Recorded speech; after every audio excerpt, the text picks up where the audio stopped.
Hi. Sorry about that.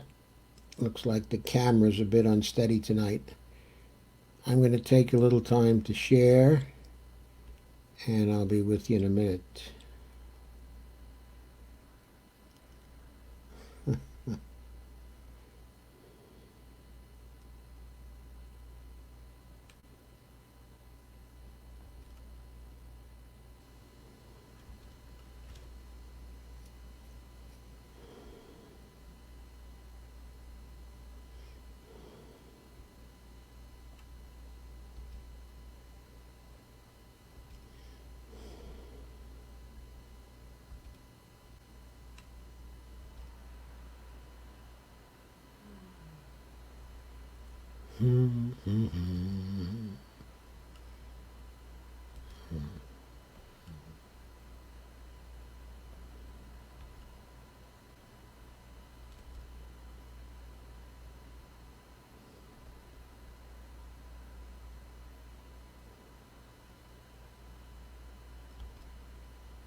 Hi, everybody.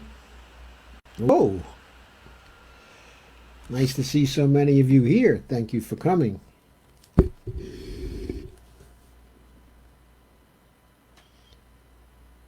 I understand there's going to be a bit of interference tonight. StreamYard tells me, say don't get upset. Maybe everybody's having a lot of problems because everybody's on at the same time. Well, that may be the case. Anyway, by now you all know about Bernie's formal endorsement of Joe Biden. He ran a live stream. Okay, it was a Bernie live stream. And instead of getting Bernie when you were waiting for something to happen on the live stream, you got Joe. And Joe started talking about a variety of things, and then he introduced Bernie. And then they had a conversation. And during the conversation, Bernie endorsed him, said he would do everything he could to help him. And Joe thanked Bernie and said some nice words and said he wanted Bernie's help. He needed Bernie's help, not only in the campaign, but in governing um, as well. Now, as you know, when Bernie suspended his campaign, what I was interested in doing was simply seeing to it. I'm simply seeing to it that we did something. By we, I mean you and me, and whoever else wants to join us. We did something to get Biden's record out there for all to see. Since Bernie would not do that, and since the other 23 candidates who had run for the nomination of the Democratic Party would not do that either, nobody seemed to want to get Joe Biden's record out there. And so it never got out there, and so nobody ever saw his record. And so when they voted for him on Super Tuesday, and when they voted for him in South Carolina, and when they voted for him in some of the other primaries, they did not know who they were voting for. Now, I don't really care whether the Democratic Party thinks it has selected Joe Biden as the nominee, or whether he is the presumptive nominee of the Democratic Party, or what the hell his title is at this time. I believe the American people deserve the truth about Joe Biden. What Bernie's dropping out of the campaign, what Bernie's suspending the campaign actually meant was that since he wasn't going to campaign anymore,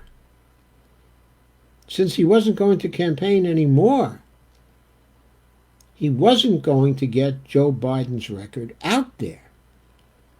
He wasn't going to let people have a chance to compare Joe Biden's record, and Bernie's record. So I suggested in previous live streams that one of the things we should probably do at this point is to see to it that we make it clear on social media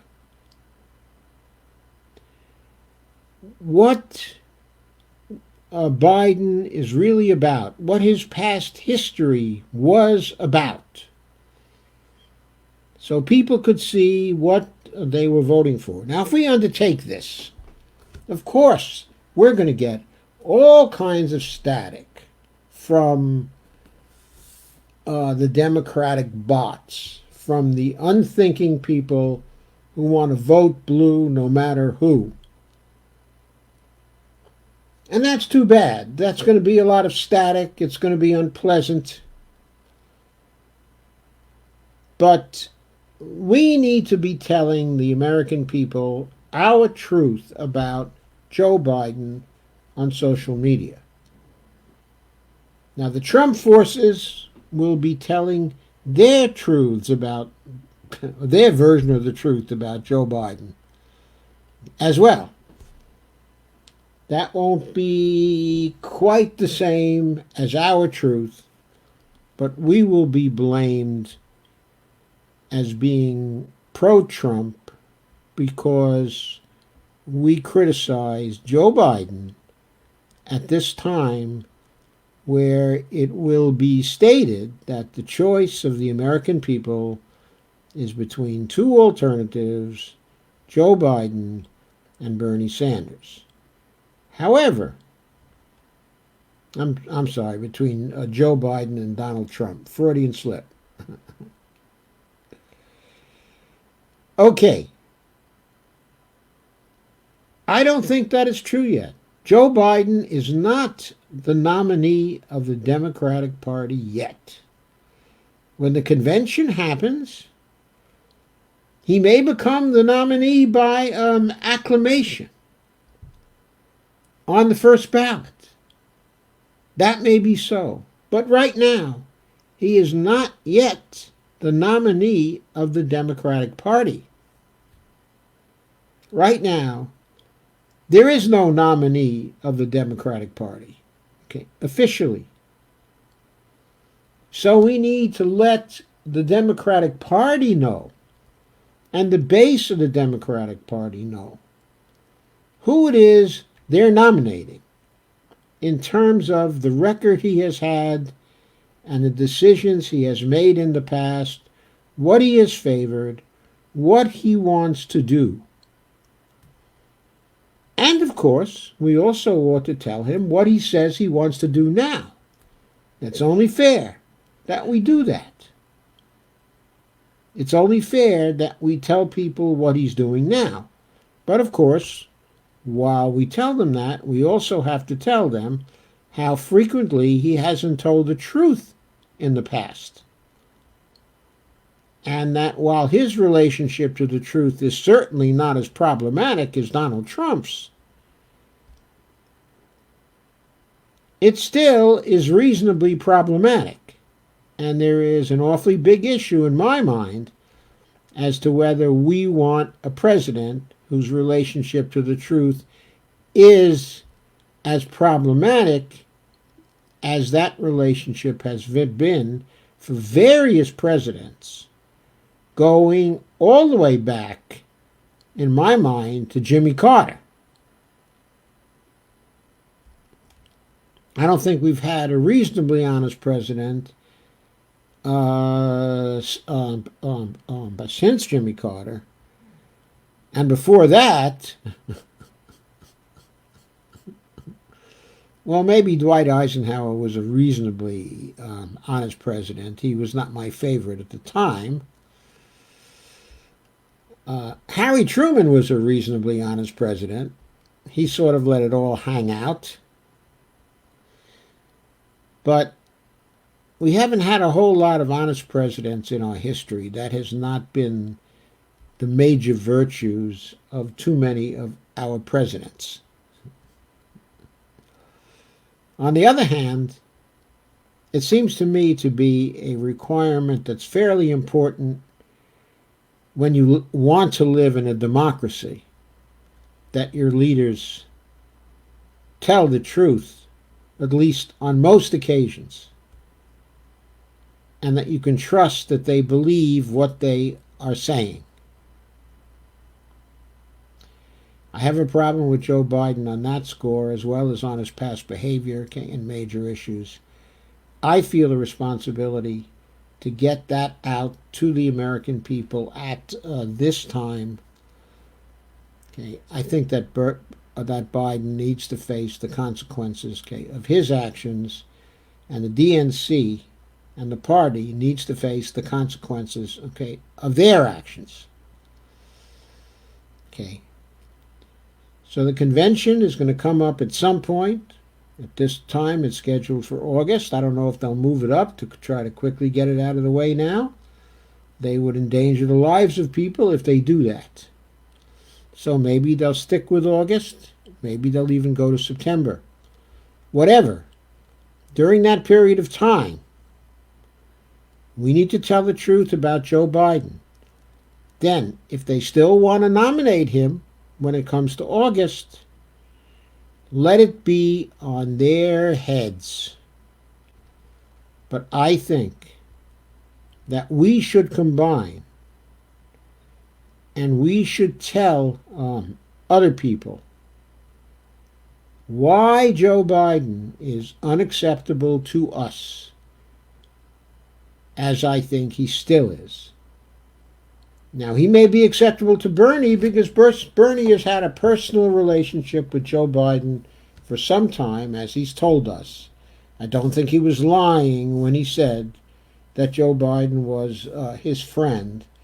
And so Bernie thinks that in spite of all his mistakes and his bad record and everything else, that he's convinced, persuaded, that Bernie has a good heart, and that Bernie will listen to people, and that Biden will listen to people who give him good advice, and that he will be a good president. I don't have the vantage point of Bernie Sanders, so I cannot say anything like that, and Bernie has not said that in so many words. He's never said that he thinks Biden wants to legislate in the interests of the people. All I've seen Biden do is to legislate in the interests of his donors and those who have bought him over a period of years. And I have no reason to believe that he would do anything else if he got into office. Okay.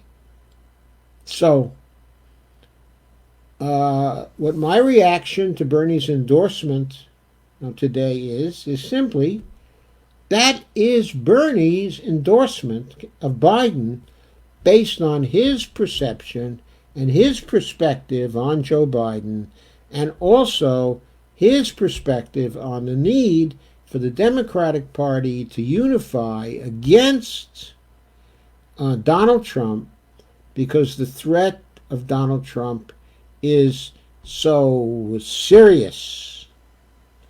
So serious. I understand that's where Bernie is coming from. I believe Bernie is very sincere about this, and that he believes this is overwhelmingly important. But I still believe that what is overwhelmingly important is for the Democrats to nominate Bernie Sanders to run against Joe Biden. And I still believe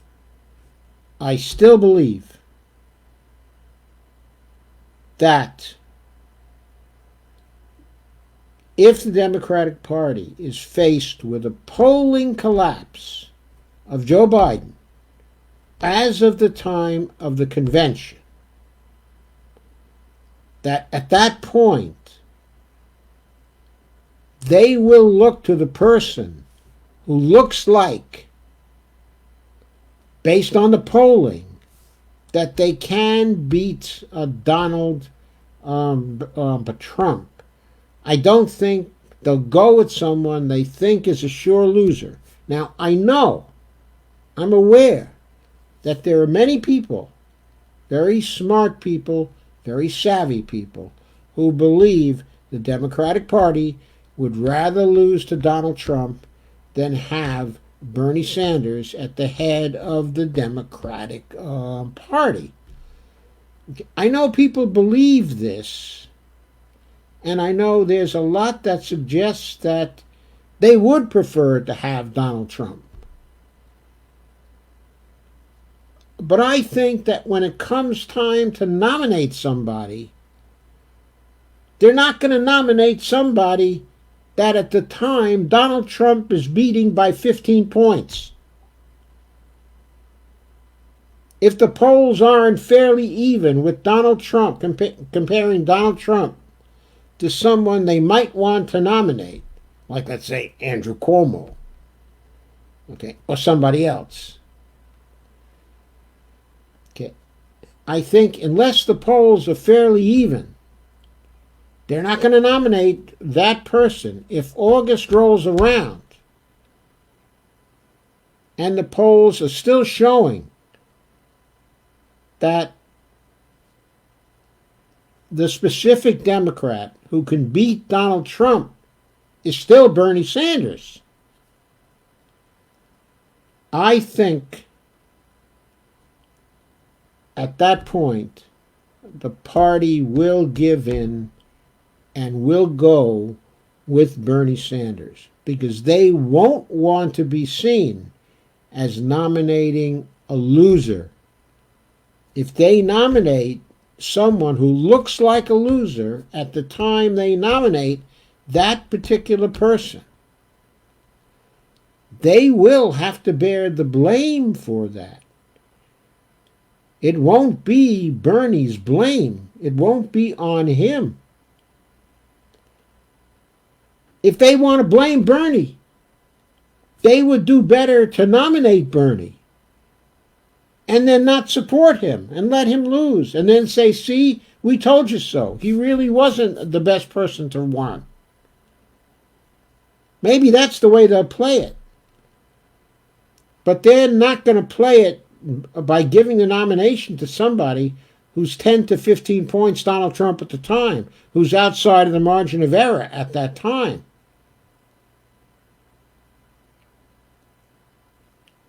So, it seems to me that if we object to what has happened, after all, we haven't been consulted. We haven't been consulted.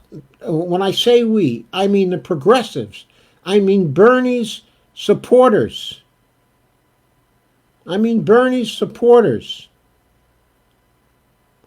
We were not consulted about whether Bernie ought to drop out or not. He never polled us. He never polled his supporters across the country. He conferred with his top advisors, many of whom who were just campaign operatives. He didn't go to the grassroots on that. He didn't ask us whether we wanted him to suspend his campaign. He didn't ask us whether we wanted him to endorse Joe Biden at this particular juncture. I mean, what happened to the bottom on up? And what happened to us, not me? He didn't consult us.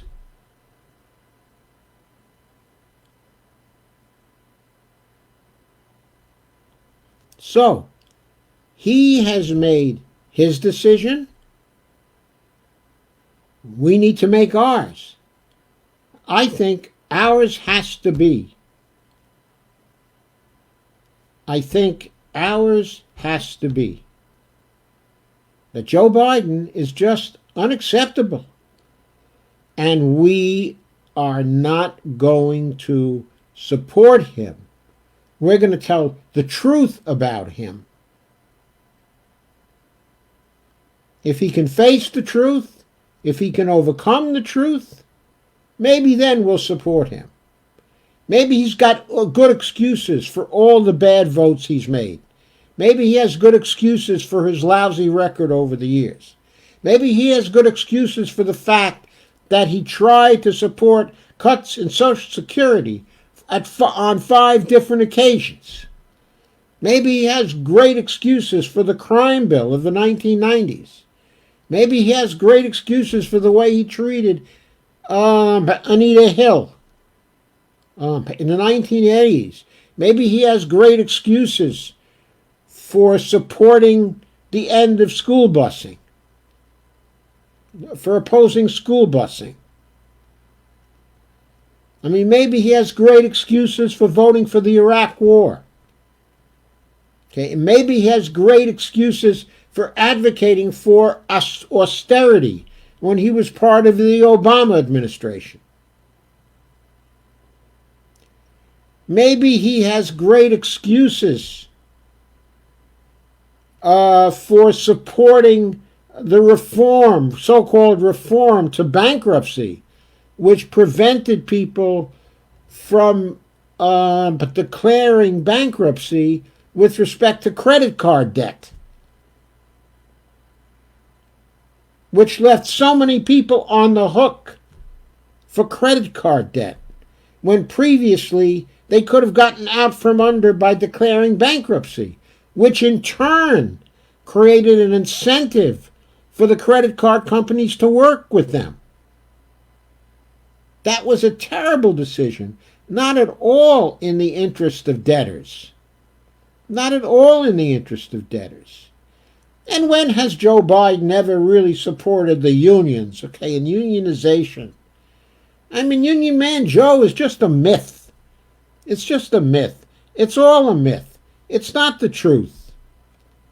And then there's free trade and the TPP, which violated the sovereignty of the United States. The ISDS clause violated the sovereignty of the United States.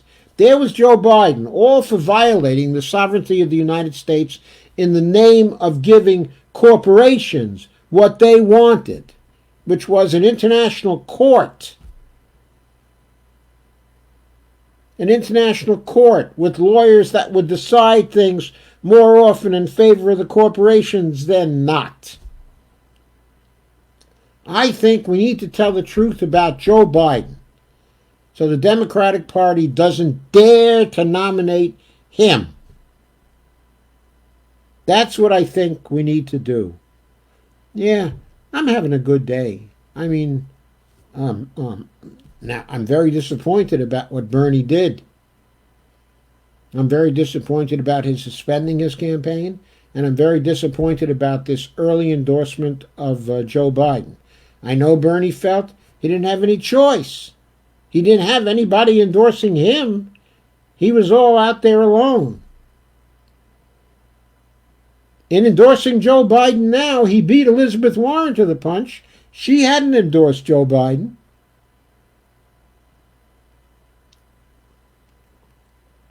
Now Bernie endorsed Joe Biden, and in endorsing Joe Biden, he made Biden the actual presumptive nominee. Of course, the media had been calling him the presumptive nominee for weeks now, but Bernie kind of made it official today that he was the presumptive nominee because there's nobody left standing except for Joe Biden.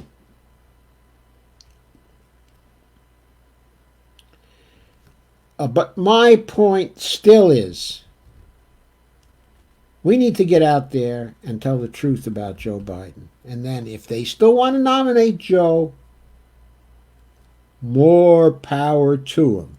If they think they can put him over the line, more power to them. If they think they're not going to look stupid and feckless and useless and like a zombie party, if they nominate somebody who's 15 points behind Trump, let them do it. That's what I say. So, what I'm calling for is a long-term, 4-month campaign on social media to bring the truth about Joe Biden to the American people. An unrelenting campaign to tell the truth about Joe Biden through all this period of time, regardless of what Bernie says. Let Bernie support Joe. Let him tell everybody about all of Joe's good qualities and all the good policies that Joe has supported over the years, or if he can't find any good ones, to tell people about the policies that Joe says he's going to support now. And let Bernie tell people about how terrible Trump is. I'm sure Bernie will tell the honest truth about Donald Trump. And that's what we want. We want the honest truth about Donald Trump. But what I think we need to do is we need to get a better candidate for the Democratic Party. We can't go with Biden. We need to be able to get someone who is remotely capable of governing, and preferably someone who might occasionally govern on behalf of the rest of us and not simply the donors. Teresa Sanders says, Bree Joy, that is Brianna Joy Gray, is tweeting a few good hammer blows about Joe Biden. Encourage her, retweet her, support her, get her into the campaign. Kay says, even when they did see this record, they voted for him. They're still arguing with me about it today. I tell them he needs to prove it to me. Kay, they haven't seen his whole record. Not all the American people. You're talking to some trolls on Facebook. To get to the American people, we have to work on this every single day. We have to tell people about this every single day. We have to bring up the crime bill again and again and again and talk about how many people suffered from it. And we need to talk about Joe Biden's support of private prisons in the past. We need to talk about the credit card reform that he helped to pass. When was it? In 2004. or 2006 that gave the credit card companies exactly what they wanted, and that enabled them to start charging these ruinous interest rates.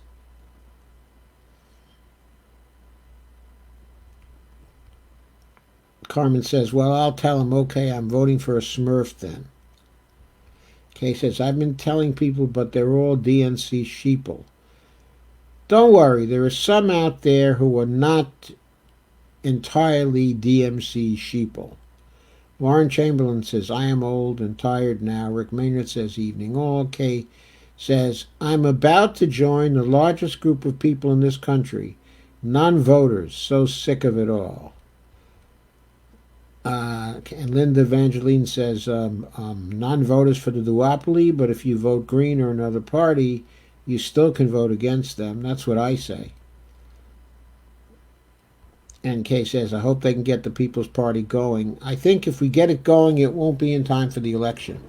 I think it's that time is too short. But I think that we do have to devote ourselves to getting the People's Party going.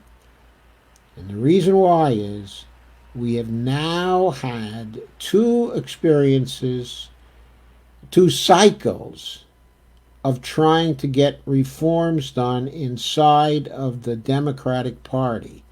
And each time we've been cheated out of major victories all across the country in various ways at various times, not only with Bernie, but down ballot. What happened to Tim Canova in Florida? Twice. What happened to Bernie in Michigan in the recent primary right now?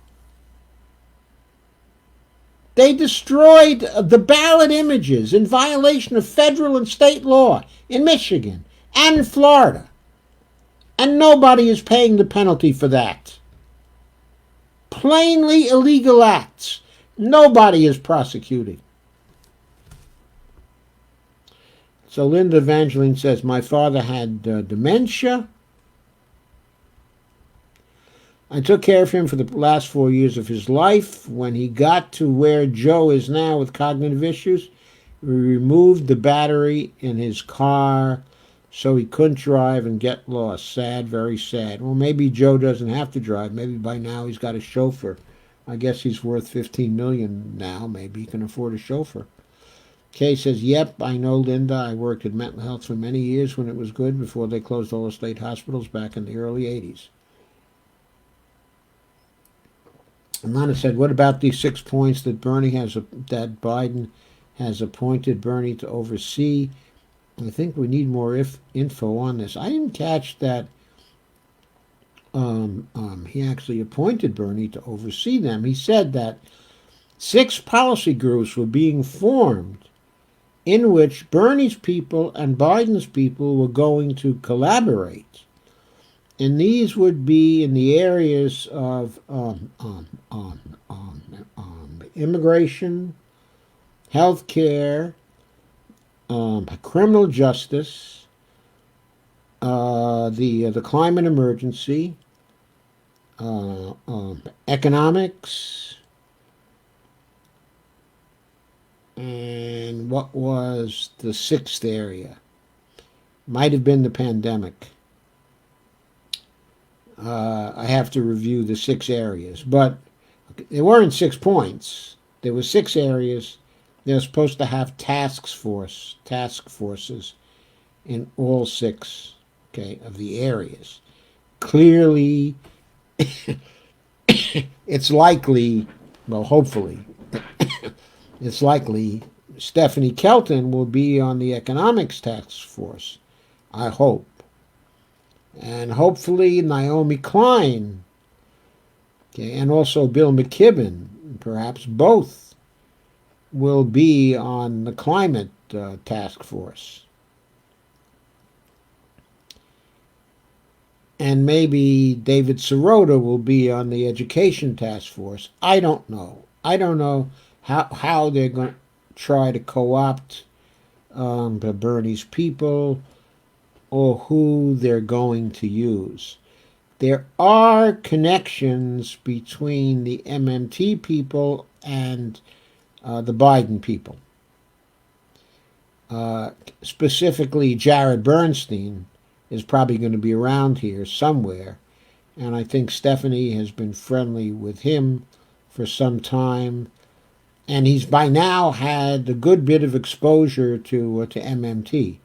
Yeah, I mean, he's not an MMTer, but I think that he'll listen respectfully to Jamie Galbraith and to Stephanie and to other people who could have some influence on him and through him on Joe Biden. Maybe they'll be able to teach Joe Biden that his faux fiscal responsibility needs to get out of here, that it's not appropriate for the time, that we need to have major deficit spending if we're going to survive, and survival comes first.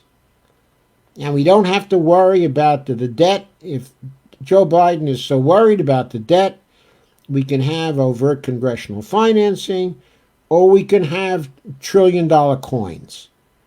There are things we can do to get around the problem of the debt if somebody thinks it's a problem. Of course, it isn't really a big problem in any case, because the debt to GDP ratio doesn't mean a thing, and the absolute level of the debt also doesn't mean anything. Okay, a monetary sovereign like the United States can always pay its debts because it can always create the necessary money to pay its debts. That's lesson number one. Joe Biden has to learn that lesson. Jared Bernstein can certainly teach him that lesson. And I think he's probably learned that lesson from a host of economists by now over the last 5 years. So I'm not sure Joe Biden is going to be as much of a Neanderthal when it comes to deficit spending as he currently appears to be. Linda says, the last time I was here and came down hard on Bernie for his endorsement of Biden, I was called a Trump troll. You were called a Trump troll here? You were called a Trump troll here?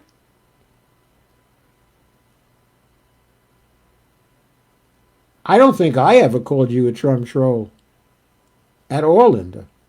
But anyway, I find it insane that people are not addressing the seriousness of Biden's cognitive ability. We've been addressing it here. We all believe the guy definitely has dementia.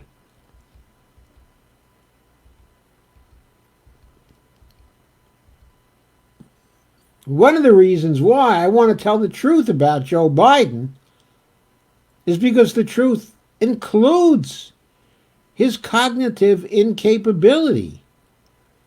As Steve Gonzo says, let's hashtag make Joe unviable. I don't want to use that as a hashtag. What I want to use as a hashtag is hashtag telling the truth about Joe Biden. That's got to be the hashtag. Tell the truth, the whole truth, and nothing but the truth. The facts. Just the facts. As we see them. Just the facts. As objectively as we can tell them. Joe Biden voted for X bill in X year. He helped to write X bill in X year. Here are the effects of that bill. This is what it did to people. This is how it benefited people. This is how it hurt people. Those are the kinds of stories we have to tell. Evelina says, let's go for the polling collapse of Biden to force Dem Party to nominate Bernie then. I can't promise that they'll turn to Bernie. I can't promise. You can't predict what they're going to do. They might turn to Andrew Cuomo. They might turn to Jay Inslee. They might turn to Jeff Merkley. They might turn to Kamala Harris. Ugh. They couldn't turn to a worse person. But they have a habit of turning to the worst people. I mean, they might turn to Bloomberg. I mean, you know. I mean, they could do worse than Biden. They're experts at that. So, okay, I don't know that they'll turn to Bernie. But if things flow right between now and then, and if Bernie retains his popularity between now and then, and notice, he'll be out there campaigning for Biden, but he'll be telling good stories about what has to be done for the American people. So his polling may continue to go up even as he campaigns for Biden. We might find that his polling rises and Biden's polling falls. Because as people perceive Biden's incapability to express himself, for them, they will translate that into an incapability to govern. And if we can reinforce this impression with the truth about what he has stood for and what he has tried to do in the past, maybe we can shift the balance on this. Maybe we can have a convention where Bernie comes in with having a polling majority over Donald Trump, whereas Joe Biden is a good deal behind Donald Trump. And let's see what the party does. Remember, the party is comprised of delegates who go to the convention. Those delegates are people. And it's likely at that time that nobody will have a majority of the delegates in the first round. Bernie's still on the ballots. He's still going to be getting votes. If the primary is in your state, go and vote for Bernie as if he was still in the race. Don't change. He's got to go into the convention with lots and lots of delegates. Biden has to go into the convention with only a plurality.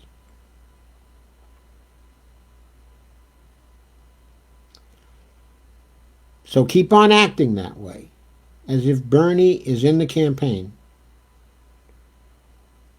Meanwhile, let's campaign to take Biden out. Let's campaign to take him out. Let's expose his whole record in politics to as much of the country as we can. Teresa says, I'll have to catch the rest of this later. I overdid it yesterday, and now I feel like someone has beat me with a bag of potatoes night all. Thanks for coming, Teresa, even though you're long gone by now. And Carmen says, even if Biden has more delegates, well, if Biden has a plurality, okay, but he doesn't have a majority, this will go to the second round. And if Biden is way behind Donald Trump in the second round, it may be that the party is not going to nominate him. Because delegates will be freed up for the second round. And people may leave Biden and go to other candidates. They're not bound to Biden in the second round. Evelina says, good night. Stay healthy. Lana says, good night. I heard that the DNC was threatening to take Bernie's name off the rest of the primary ballots if he didn't back Biden right now, so he couldn't get any more delegates. Not sure if that is a fact, but it wouldn't surprise me much. I don't know whether that's a fact or not, but I don't think they'll have the time to take Bernie's name off the rest of the primary ballots. It's going to be mail-in voting anyway. So I think there's going to be it's going to be possible for people to vote for Bernie or to write his name in, or whatever. I still don't think it's necessarily true that Biden is going to have a majority of the votes on the first round. It remains to be seen. Andrew said he knew what the answer would be. Carmen says Bernie supporters are going hard on Twitter, definitely not endorsing Biden. Biden looked so out of it today. Watching him side by side with Bernie is really telling. I thought it was telling, and Bernie was doing his best to not try to upstage Joe in that conversation. He was doing his best to hide his light. Sandy said someone was feeding what to say today. Yeah, someone was feeding what to say today to Biden. Yeah. I think Bernie was feeding things to say to Biden. And Stephanie Stephanie Smith-Udy said, hell. Susan Eldridge said, Biden's campaign will be an apology tour for all the awful things he has done. I don't think it's going to be an apology tour. He's not going to apologize. He doesn't apologize. He's from the old school. Never apologize for anything. Carmen says, maybe because Corn Pop but pulled a knife on him back at the pool. Who's Corn Pop? Carmen said, but he's not doing anything for the people. Stephanie says, hello, loves. How is everyone holding up today? Hi, Joe. Hope you're having a good day. I'm having a good day when I'm fighting, Stephanie. So this is a good day because I'm fighting. Of course, no one endorsed Bernie. Yes, of course. I know. Stephanie said, I'm so disappointed in Bernie, too. Lana said, oh, you mean Biden? I agree. He loves that teleprompter. Yeah, he does. Because he can't remember a thing. Kay says, even if we all voted for him, I doubt he would win anyway. Sandy says, I found an article about Joe. Death and the All-American Boy by Kitty Kelly from 1974. That sounds like a good one. Share it around, Sandy. We'll all read it. Stephanie says the DNC deserves to suffer. And also Charles Luke Wood says don't vote Joe.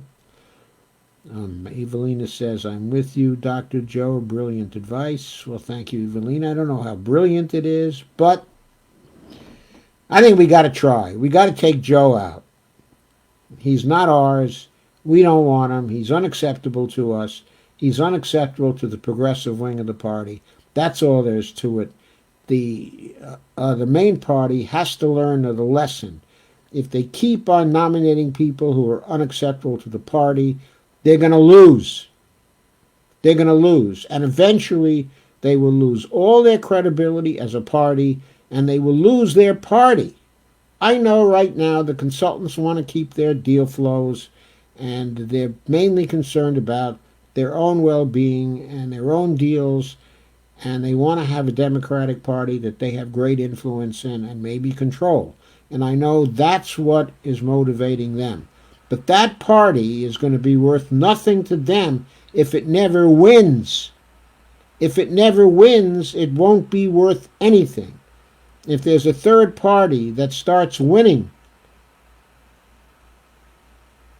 and that third party becomes the second party, because the Democratic Party is always a loser, is always nominating losers, is always running losing policies, is always voting against the people, then a third party will rise, and it will replace the Democratic Party. And these consultants will have nothing, because they will have no place in the movement for a People's Party. Margot says, I really like your approach, Joe, a long-term campaign to expose the true Joe Biden. It's not that long-term. It'll only be a few months, of course. But if you can get behind that, Margot, that's wonderful. I hope we all can get behind that. Okay, Lana says, are we starting a group? Charles Luke Wood says, start one. How? Well, we can start a Facebook group. Sounds like it's prime material for Dr. Firestone's group idea. And Charles Luke Wood says, too late. That was Bernie. And Sandy, laugh out loud. Sandy says, maybe. Steve Gonzo says, search. Yahoo search. Steve left. Steve Gonzo left the link to the Kitty Kelly article from 1974. That's probably a good start for a comprehensive look at Joe Biden's record. Kay says, I would vote for Joe if he made Bernie VP. Laugh out loud.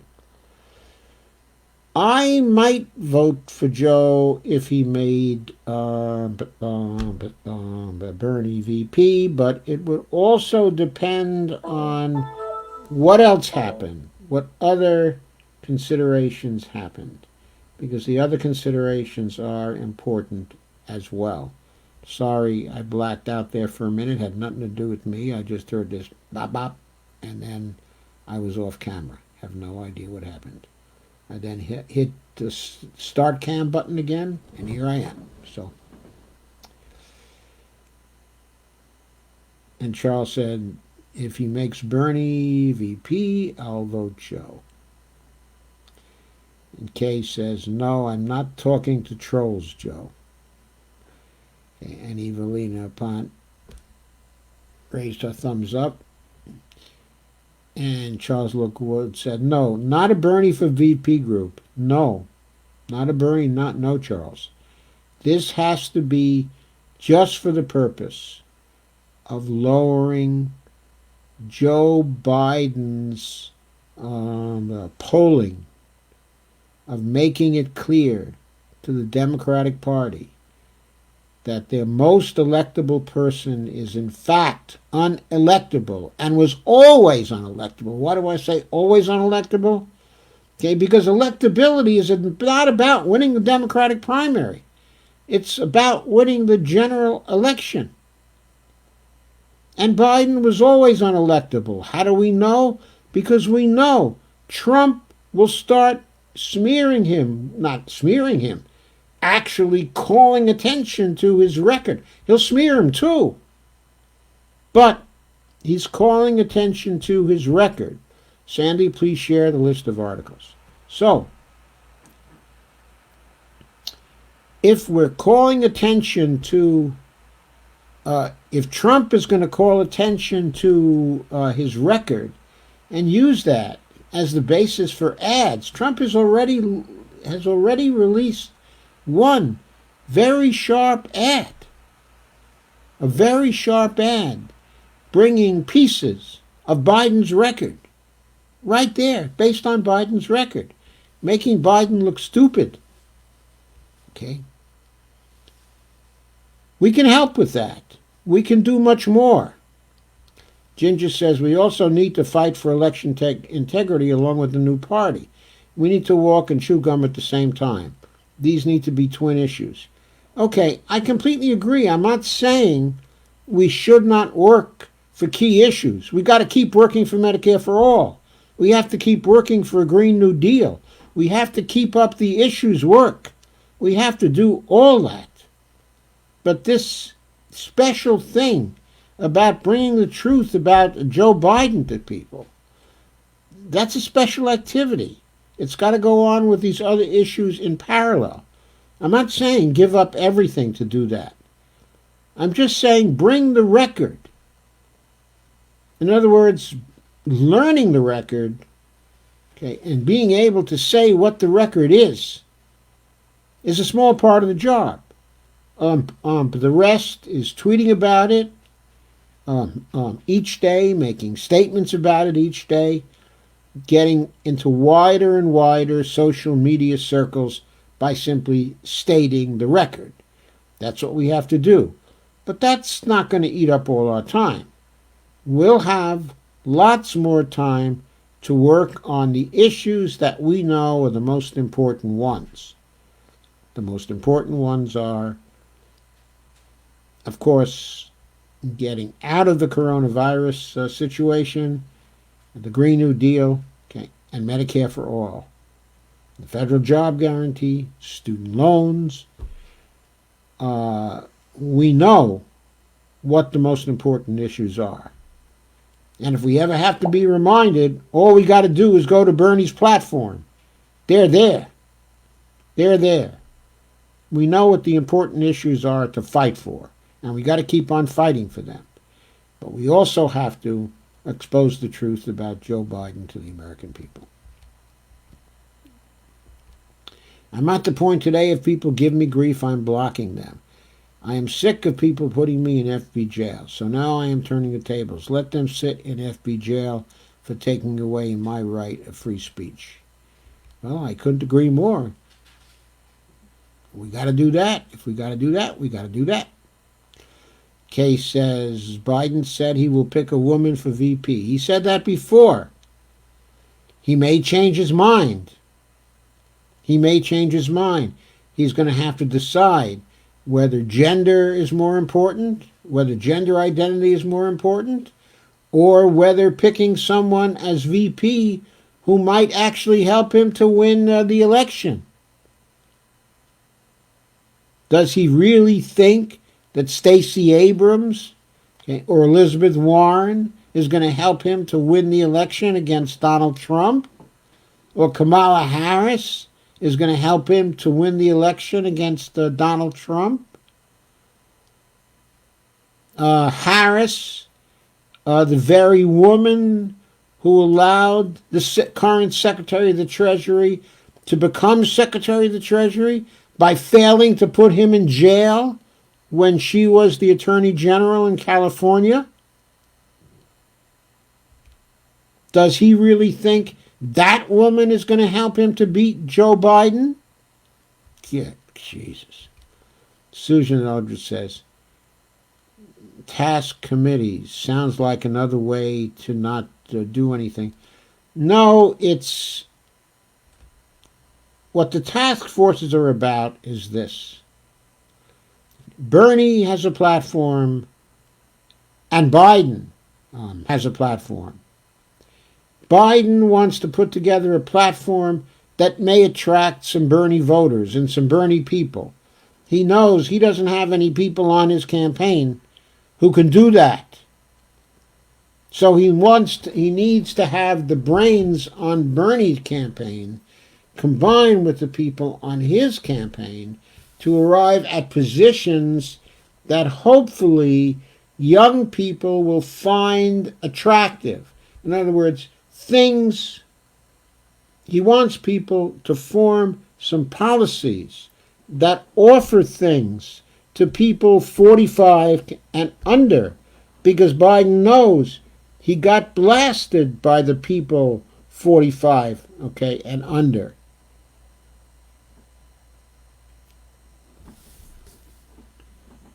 He knows he's getting only 30% of them. He knows that he's in a tie with Donald Trump for that group. And he knows he can't be in a tie with Donald Trump for that group because he knows that Trump is too strong among the seniors. Crazy. It's too strong among the seniors. He knows that Trump is too strong among the older working people. God knows why. He knows that Trump is too strong among... Yeah, I don't know why Trump is... I don't know why anybody would vote for Trump. Don't ask me. I don't understand the vibe. I mean, to me, he constantly comes across as an ass, as a total ass. Trump could not have become the mayor of New York City. Everybody there knew him too well. They knew that he was a failure. They knew that he was someone who bluffed his way into more money because he was originally left with a little money. They knew that he was really a terrible leader and a grifter. He couldn't have been elected mayor of New York. He couldn't have gotten to where Giuliani was. He couldn't have gotten to where Bloomberg was or where de Blasio was. New Yorkers knew him too well. Steve says, "What's up, Doc? What's up, Doc? What's up, Doc?" Kay said, "Hey, Steve." Sandy said, "He can't live without that teleprompter.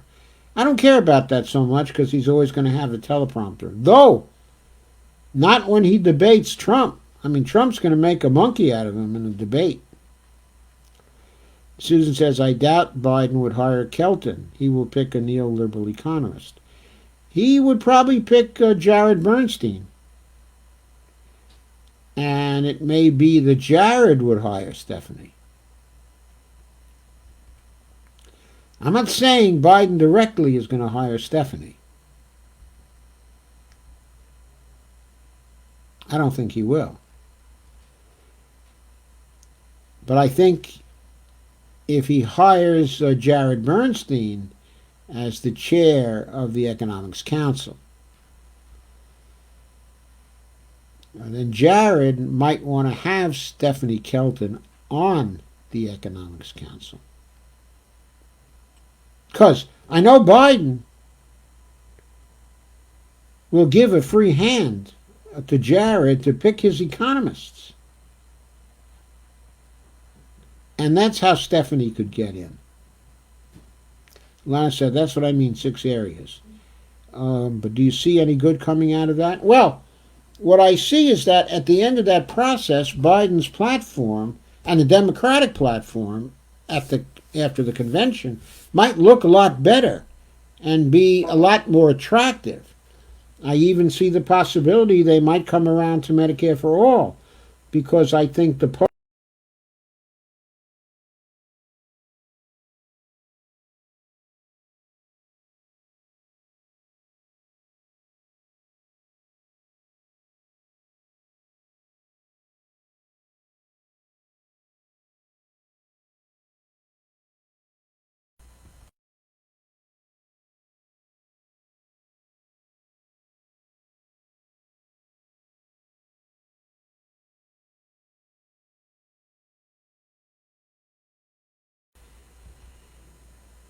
Okay, back. So where I was interrupted, okay, I was starting to say, I think the polling shows that what the younger people want more than anything else is Medicare for all.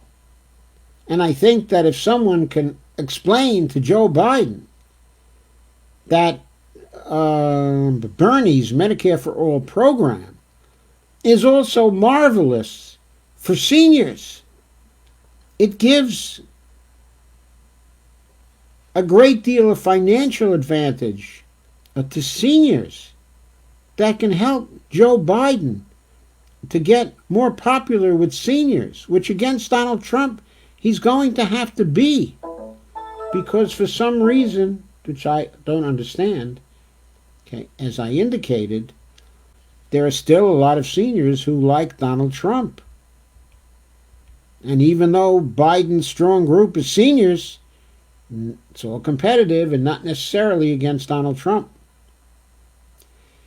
And Carmen says, and Biden's going to backstab every single group of the 6 areas. I have zero faith in Pandering Joe and knife makers for backs of the DNC Incorporated. I agree with you, Carmen.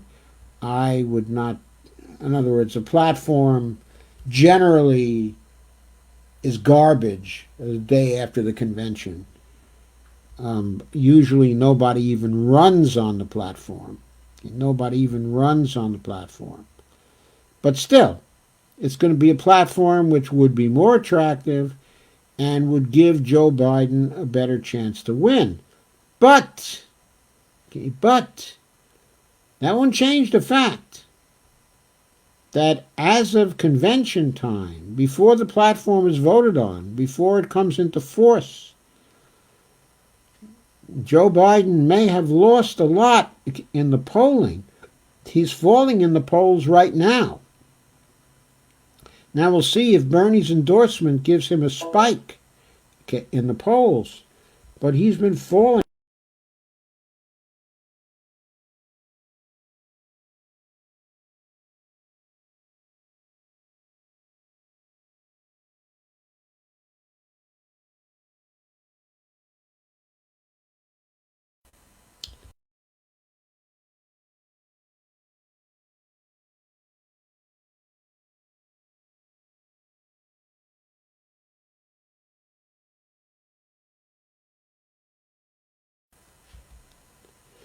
Sorry, went south again. I've come to the realization that no matter who wins, the next 4 years are going to suck. We need to put our focus on 2022 and 2024 and continue to put pressure on the Democratic Party about four progressive issues. I think the way to put pressure on the Democratic Party is to give them a competing party. We need a new third party that's going to be a people's party, and that's what will put the pressure on the Democratic Party. A party running to their left that has a chance to replace them as the second party. And by the way, if the left splits and there is a third party, there's a good chance the Republican Party will split too, and there will be a fourth party. Because I'll tell you, a lot of Republicans are really, really dissatisfied with the corporate Republican Party. A corporate Republican Party.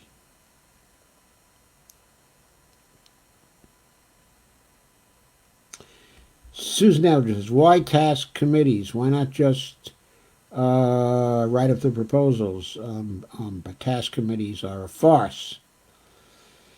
What task committees are about is people coming together to agree on a compromise platform of some sort that the people on the task forces all agree to back. It's a political process, an entirely political process. They figure Joe Biden will be a lot better off if there's a platform that it's possible for Bill McKibben to back, and and for Naomi Klein to back, and for Jay Inslee to get excited about. It's about that kind of thing, to get all of the elites who are perceived to have influence in back of a particular candidate.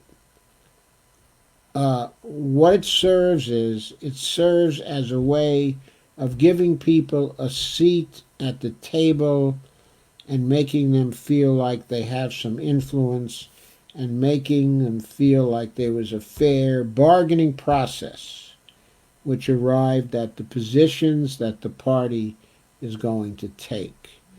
That's what it's for.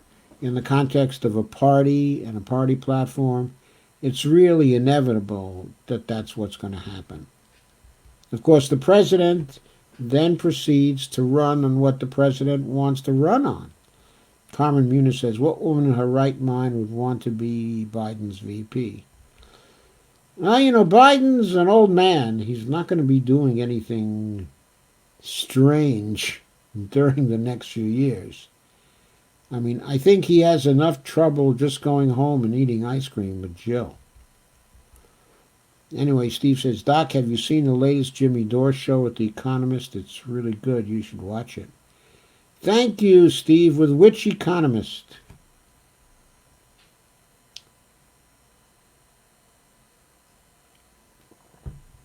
Who is the economist who went on with Jimmy Dore? Carmen Muniz says, precisely.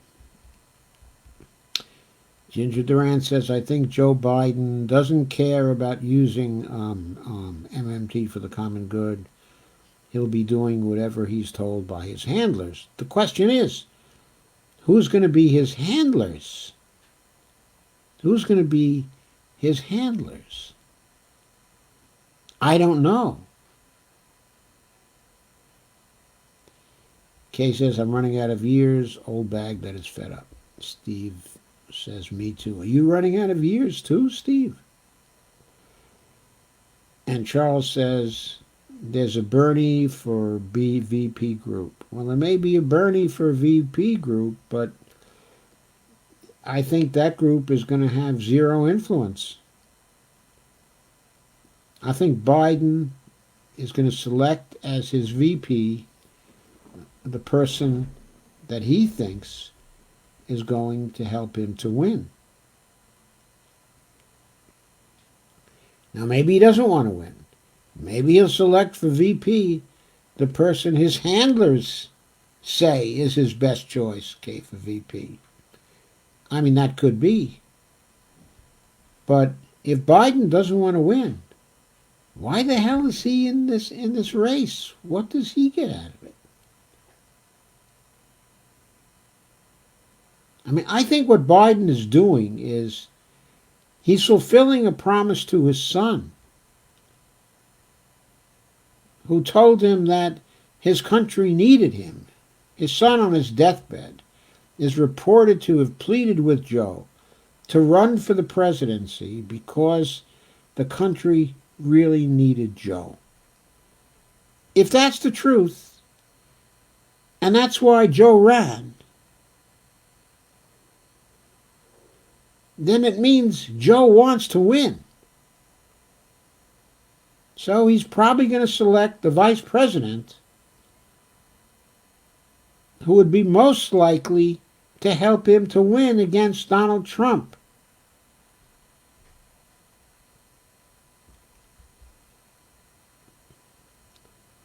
And I would say there's only one person who's really going to do anything against Donald Trump, and it ain't Gretchen Whitmer of Michigan.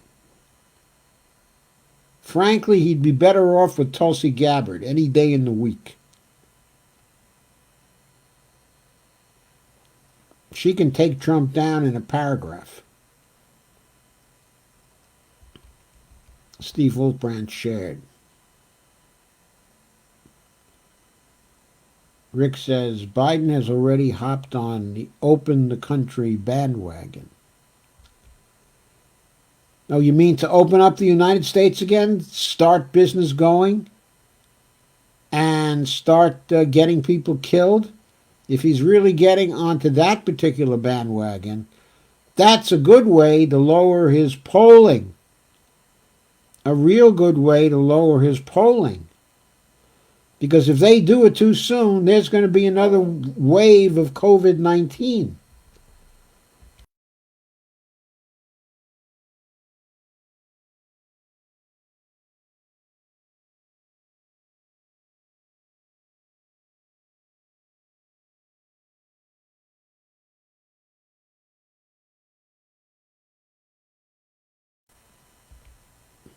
And they're not going to be able to do anything about that.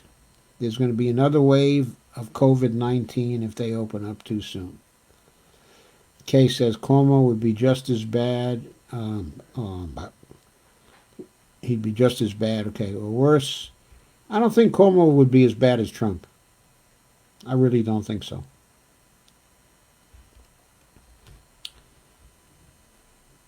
And Susan says Biden will pick Klobuchar for VP. He might pick her for VP. He might pick Klobuchar for VP. She can't help him against Trump, though. Picks her. He loses. He loses. He says Cuomo is no prize. Well, maybe a booby prize.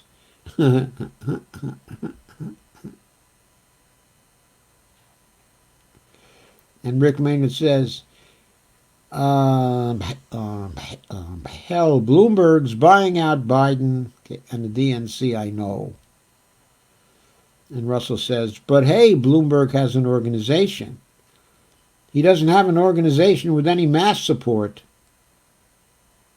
Barbara says they will never turn to Bernie. Well, it's not a question of they. Okay, it's a question of whether Biden will turn to Bernie or not, right? Steve says the Democratic Party is dead to me. Steve says Bernie as well, to be honest. Well, that's fine. Let's go build that People's Party. And Kay says, I heard that too, Richard. Andrew says, will they take these polls for sure? I don't know. They're great at, fooling around with the polling. suddenly not putting people in as possible choices, so you don't know whether they're popular or they're not.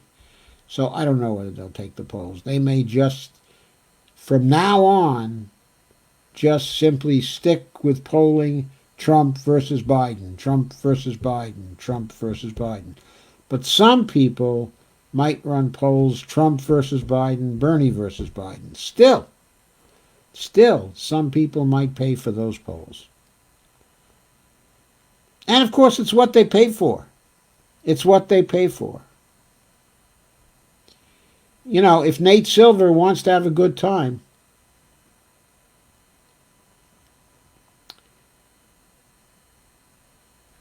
if he wants to have a good time, he needs some polls that have Bernie in there. Especially if it seems like Biden is failing. If it seems like Biden is just going south with his cognitive dysfunction, people are going to start polling Trump versus other Democrats again because they're going to see that Biden is too weak to make it. Carmen says, more incrementalism to pacify the suffering. Lana says, Carmen Muniz, a neoliberal who doesn't want to believe the truth about him. Steve Gonzo says, hashtag no Joe. Hashtag no Joe. Yeah. Hashtag no Joe, okay, is pretty good. I still like, though, know the truth about Joe. But that's too long. A hashtag. He says, Biden's fake surprise at Bernie's endorsement. I wanted to puke. Well, it might not have been fake. He might have expected that Bernie would wait until the convention to endorse him, like he did with Hillary. Carmen said, yep, only because crops are decomposing in the fields due to COVID. Rick says Biden joins the back to work bandwagon. He does, huh? Carmen says she'll just throw staplers at everybody. And she'll try to eat her salad with a comb, right? Magdalena says, Bloomberg, having been squarely rejected by voters, set his sights on taking control of the infrastructure of the Democratic Party. I know. I read that too. That's another reason why we need Moving for People's Party. Jordan Sheraton has COVID, Steve said. I know about that. That's terrible. Pasta Jardula's uncle died of the COVID. Pasta was crying. Yeah. It was sad. It's very sad. I didn't know that Pasta's uncle had died, but that's very sad.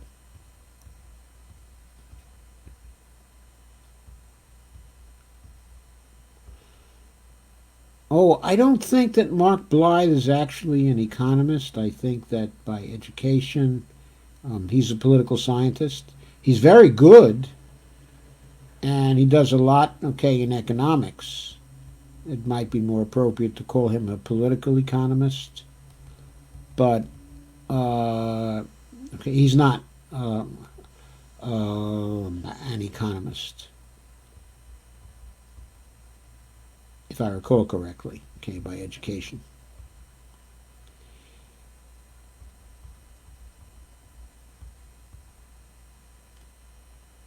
And Steve says, I'll never vote for Biden. I'll work against him as hard as I worked for Bernie to win.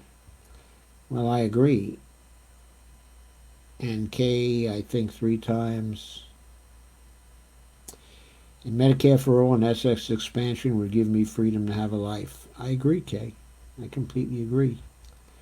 Lana says, lost your signal. Yeah, I know, you lost my camera. I'm not doing anything, folks. It's just the internet.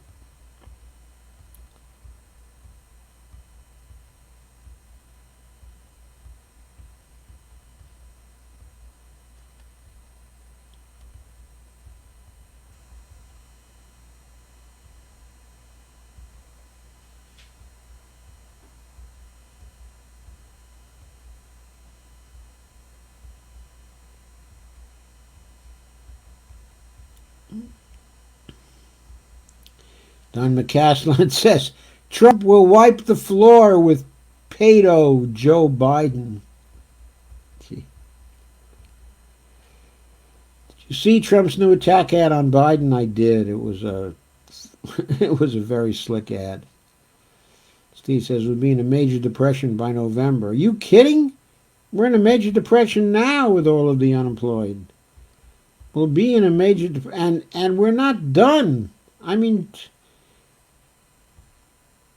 the unemployment figures for the week ending April 11th are not out yet. They'll be out Wednesday or Thursday. We're likely to have another 6 million unemployed. We're likely to have the total over 4 weeks going up to 23 million.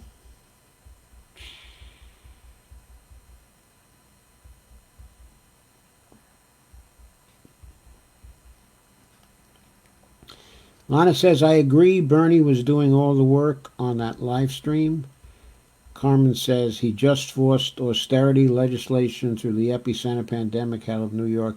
I know he did, but when he's the president of the United States and he's in the federal government and he doesn't have to worry about a balanced budget and he has other economic advisors, he may do something different. He may do something different. And Mustafa Hajimar says, I think Biden will name Sanders as VP. Well, it remains to be seen. But if he does, at least Bernie will be there to talk in his ear for the next 4 years. That could be helpful. But of course, Biden will have handlers, and he'll have people on the White House team that will have been hand-selected by the donors. And they will be in his ear too. And Biden will have to decide which way he wants to go. Susan Eldridge points out, the Democrat Jill Karofsky won a 10-year Supreme Court seat in Wisconsin against the conservative Republican. That is wonderful news. So that means that the great anxiety of the Republicans to hold that particular primary backfired on them. They put all those people out there risking their lives, and they got screwed. Good. Good. Wonderful news. Kay says, I hope he does, but not holding my breath. Me neither. Steve says, Biden raped Tara, penetrating his rape. Yes, it is. And Mustafa, Susan says, to Mustafa, Biden said he will choose a woman VP. I know he said that. Mustafa said that was before Sanders dropped out. And Gina Marie said hi. Gina Marie said hi. Gina Marie said hello. Kay said, how many times did Biden run before and lose? 3 times. And Steve said we could be in a major depression by November. And I said it could be a lot before that. I think it is already a major depression. Andrew said, did you see Trump's new attack on Biden? I said I had, and I thought it was pretty slick. And Kay says, I think we will be, Steve. And Carmen says, Trump is doing what Bernie would have done in his ad, should have done in his ad, exposing Biden's record. Well, it's the start. It's only one ad. Now, whether Trump will put up a series of non-stop ads on all the different issues, I don't know. If I thought he would do that, then I would say we don't have to do anything, because Trump is doing all the work for us. But I'm not sure Trump is going to attack Biden for his vote on the Iraq War. Steve says exactly to the pedo Joe remark. Sandy says, I think the corn pop article is in that mix. Ginger said, it's been my experience that Biden supporters don't care about any issue besides not Trump. Stops right there for them. Steve says, I think I'm going to buy a van to live in and go camp out by Area 51 to look for aliens. Ginger says, tell them to start their invasion already. Kay says, I'm up for that too, Steve. Stephanie says, I really wish I knew what was actually going through Bernie's head and what drove him to make the disastrous decisions that he's been making lately. Well, you know, I think a lot of people on his staff wanted to leave because they thought that the nomination was in the bag for Biden and that Bernie had nowhere to go. And they were unwilling to wait it out.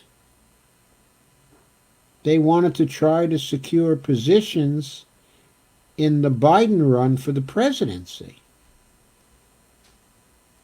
I think that kind of helped a lot. And then I think other things he was thinking about was, if the Democrats take the Senate, he's going to be the chairperson of the Budget Committee in the Senate, which is a powerful chairmanship. And I think he wanted that again. He briefly held it for just a few months. That's when he originally got Stephanie to Washington as the chief economist of the committee. But I think he didn't want to be in a position where the party would try to punish him, by not allowing him to go back to that particular position. I think that was an element of this. I just don't think Bernie was all in this campaign. I think a lot of us were all in for him. But, well, I'm not even going to say I'm not sure that he was all in for us, because after all, he did have a heart attack and then came back and ran. And that is really saying a lot. I mean, he could easily then have simply ended the campaign and said, look, folks, I'm sorry. My health is at stake. I really have to retire to Vermont now and get healthy. Could have said something like that. But no, he kept up. He fought a good fight for many months. But when they all combined against him, it was very discouraging. And when no one of the so-called progressives would actually endorse him, including his friend Warren, including Tulsi, including Andrew Yang,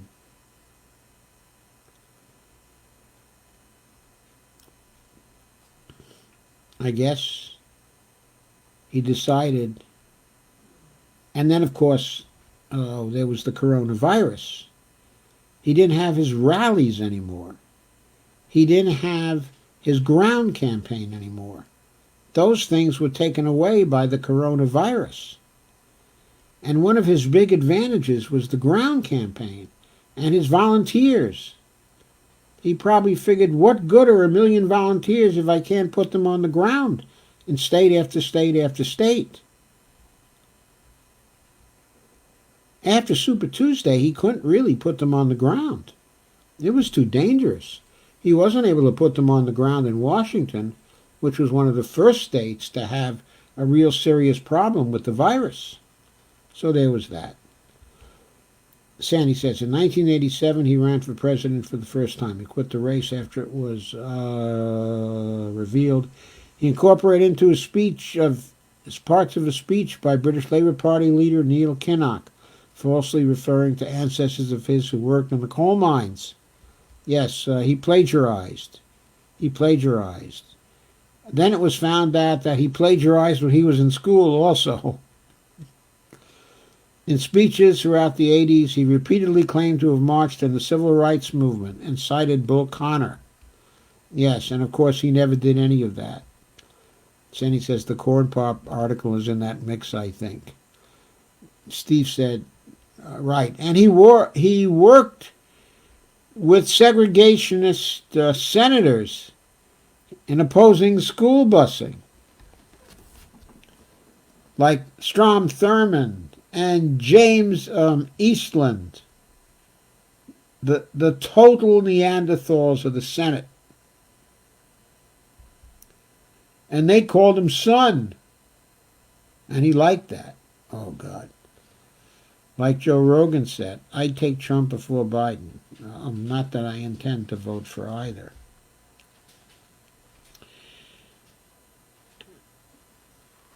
And Trump supporters are suckers for entertainment and see him as a champion against the status quo.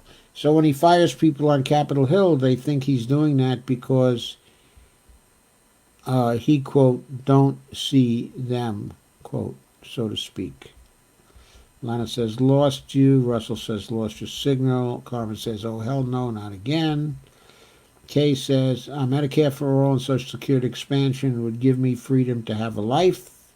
And Mustafa says, Kay, I think 3 times. Steve says, I will never vote for Biden. I will work against him as hard as I worked for Bernie to win. And Lana says, lost you again. And Steve says, People's Party. And Rick says, Bernie Sanders, press secretary Brianna Joy Gray, won't endorse Joe Biden. I know. And she's making great remarks about that. And good for her. And I hope The Intercept takes her right back so that she has a job. They really better do that because she's wonderful.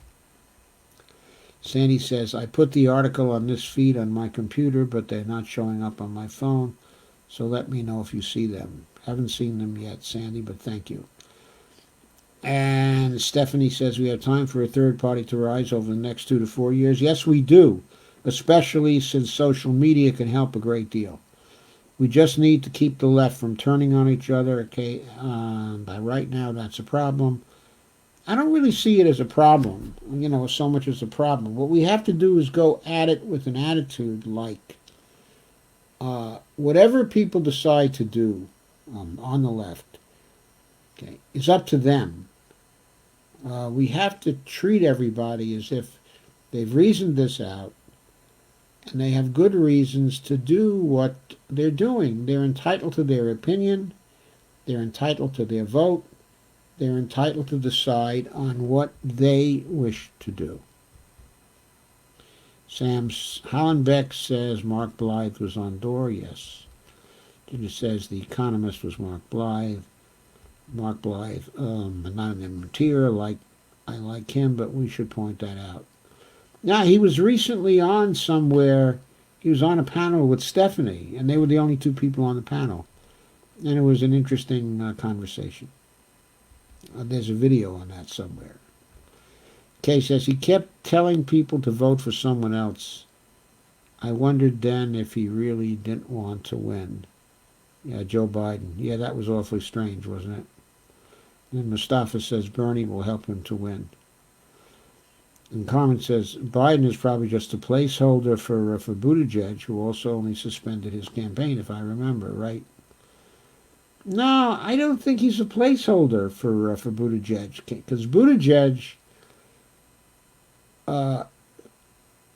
he's just not popular with either Hispanic minorities, okay, or blacks, or, I mean, he's really, really white bread, and he's really, really consulting, and his record won't survive examination. It didn't get much examination, but his record in South Bend was terrible. Doc, the Economist on Jimmy's show, is Mark Blythe. Okay, do you know him, a Scottish guy? Well, as I said, I think he's really a political scientist, and he is a Scottish guy, and he's very, very bright, and he's very engaging in terms of what he says, and he says a lot that he's very valid, and he was on to the evils, okay, of austerity a very long time ago, and he's a very compelling speaker when he gets onto austerity and the evils came austerity. So even though, okay, he's not an MMTer, he certainly is on our side with respect to policy, and he's certainly a compelling speaker. And Sam says Cuomo isn't quite as inhuman as Trump, but he's definitely corrupt to the core. And Steve Wolfbrand said the comments are interesting. And Cherry Connolly, hi Cherry Connolly, this is the first time I've seen your name on here, says tweets about Green New Deal, okay, Medicare for all, free college, hashtag forgive student loans, hashtag legal marijuana, hashtag increase Social Security, okay, and disability, checks, hashtag tax the rich, and what else? Hashtag keep fighting for Bernie, only still. Sam Hollenbeck says,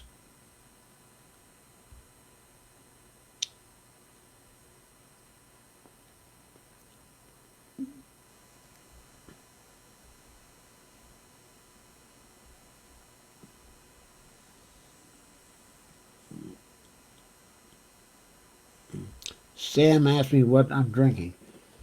I am drinking my 1 ounce ration of wine, okay, of red wine, which I usually get following, I'm sort of following, in some respects, the zone diet.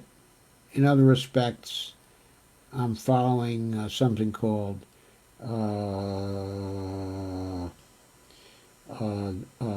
the well, whatever. But anyway, the part that as the zone diet gives me 1 ounce of wine in the evening.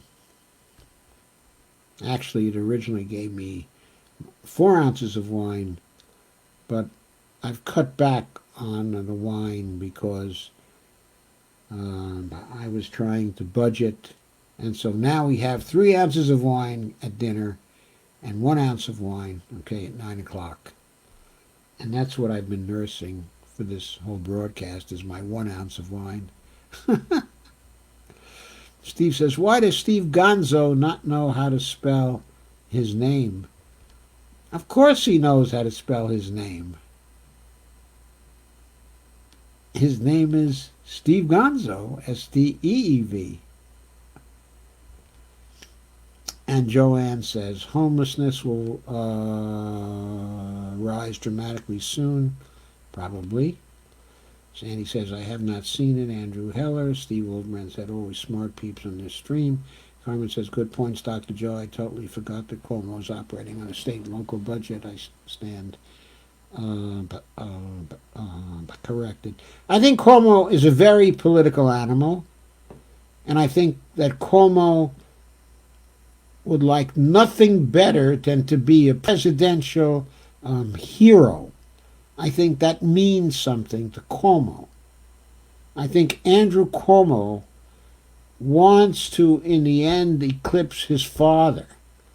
And he cannot do that as a president who's known as a corrupt, sellout president to Wall Street. Now, he could become governor of New York State that way, and he could continue to govern New York State in that way. Maybe he can even become the president that way. But he can't become the president that will eclipse his father as a politician without becoming a hero president here in the United States. I happen to think that's probably a motivation of Andrew Cuomo. That might mean he would act a lot differently in the presidency. Now, I'm not saying that I take that chance and actually support Andrew Cuomo. I mean, I'm for Bernie Sanders all the way.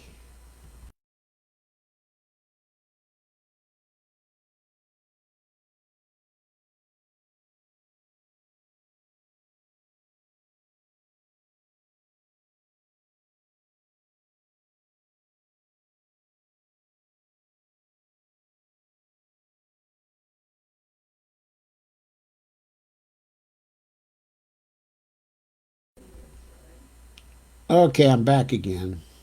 I can't control that. There's nothing I can do about that, folks. It just has to do with the web. Joanne says, I think that he'll ask Michelle Obama for VP. I think that's a good possibility. I've thought it's a good possibility for a long time.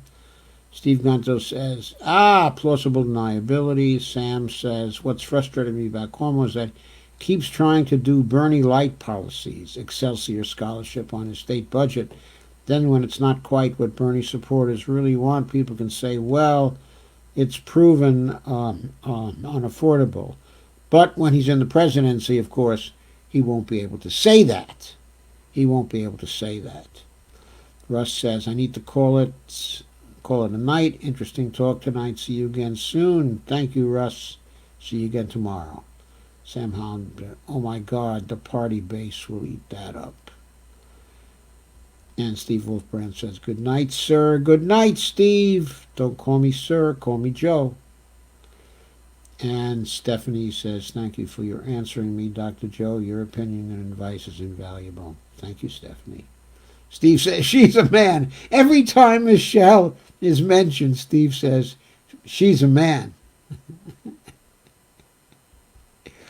Oh, God. And Lana says, it was definitely a coup against Bernie, put in motion by Obama. Absolutely. And I did want to make this point. I didn't make it before. I should have made it in my presentation.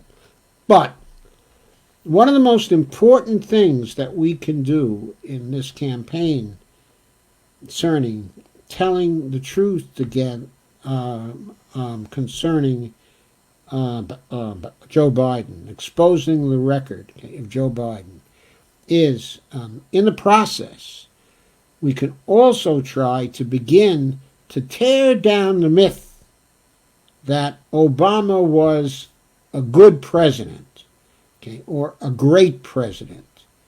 He was not. He was a terrible president. He sold us out. He prepared the way for Trump. He is responsible for Trump in so many, many ways. And there's no way that he should have such a powerful voice in the Democratic Party as he has now. And he would not have that voice except for the importance of the consultants and the deal flow, okay, and the donors. They have taken over the party, and he is their leader. We need to destroy the Obama myth and tell the truth about Obama. And this was one of Bernie's biggest failings, in my view. Not just a failing of his campaigns, but a failing. It was a failing of his when he was in the Senate. And since 2010, he would never go against Obama. We needed a voice in the Senate. We needed a voice in national politics to have called out Obama's shortcomings all through those years, even if it was a dissenting voice, just to have a competing narrative out there. All the reasons why Obama was a terrible president. Then people would not have been so likely to nominate Hillary Clinton in 2016. It would have weakened her candidacy had people done that. And in the years since 2016, there should have been a concerted effort to destroy the myth that Obama was a good president, instead of putting all our thrust on pointing out to people how Donald Trump is such a terrible president. Not that Donald Trump is not a terrible president. He certainly is, but often not for the reasons that are stated. And often the attacks on him have been put in such a way as to make it seem as though the presidency of Barack Obama was some kind of golden age. It was not. It was an age where the actions of the presidency and the Democratic Party put the rich and the large corporations more firmly in control of the United States than they ever were before. We have to keep bringing that up and hammering it home and hammering it home and hammering it home, because that's the only way we'll be able to take over the Democratic Party ever. It cannot be Obama's party anymore. Look how easily he destroyed Bernie. He wouldn't have been able to do that if we had been at him for years. If we had had the guts to talk against the myth. By the way, daily costs is a prime offender in building that up. And move on. And a lot of our so-called progressive organizations, they would never come out against Obama. They would never tell the truth about Obama. Joanne said, not saying I would support Michelle. Not saying I would support her either. I wouldn't. Not in a pig's eye. Not in a million years. And Dolores says, I agree. Stephanie says, thank you everyone for your input. I appreciate all of you. And Sandy says, I have more articles. I just have to get them all together with headings and links. Thank you, Sandy. That's wonderful work. And Mustafa Hajimar says, I think Obama offers Sanders to be Biden's VP if he dropped out. It's possible, but I don't know how Obama could offer that. That maybe he could, maybe he did, maybe Bernie believed him. Maybe Bernie recently talked to him. Obama, though, is a liar. I don't see how you can trust what Obama says. Stephanie said, when I say turning on each other, I meant the personal attacks. Well, pointing to Biden's record is not a personal attack. That's why I say just the truth about Joe Biden, just the facts. Just the facts. Sam said, we could hope, but I fear we can only hope. I think you're right, Sam.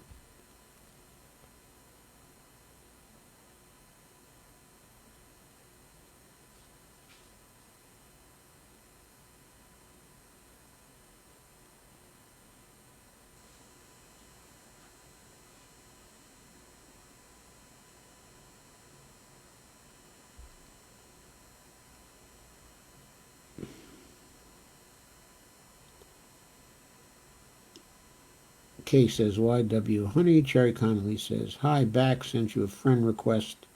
Thanks for reading my post. Oh, sure. No problem. Steve Wolfbrand says, welcome. Kay says, God, my younger daughter is in the hospital in Florida with high BP. She'll be 35 in a week or so. SMH, she's all stressed out too. I'm sorry, Kay. That's terrible to hear. That's terrible to hear. I hope she's not sick with anything else except high BP.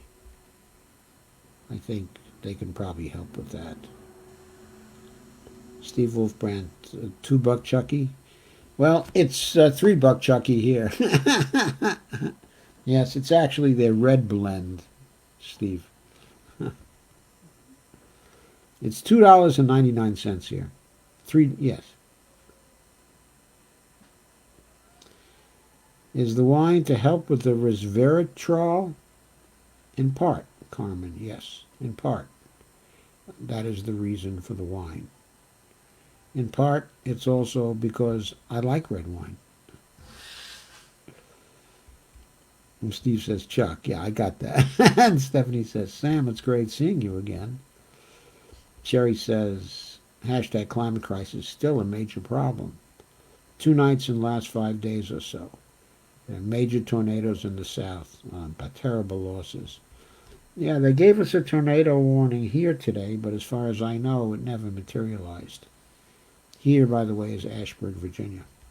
Sam Hollenbeck says, likewise, I've been laying low and sticking to local stuff for a long time. Jerry says, I love your idea of making Bernie VP. Well, I don't think it's my idea. I mean, it's, okay, I think there are lots of people who would like to see Bernie VP. I mean, from my point of view, that might be the beginning, okay, of getting progressives to vote for Biden. I think he would have to do more than that, though.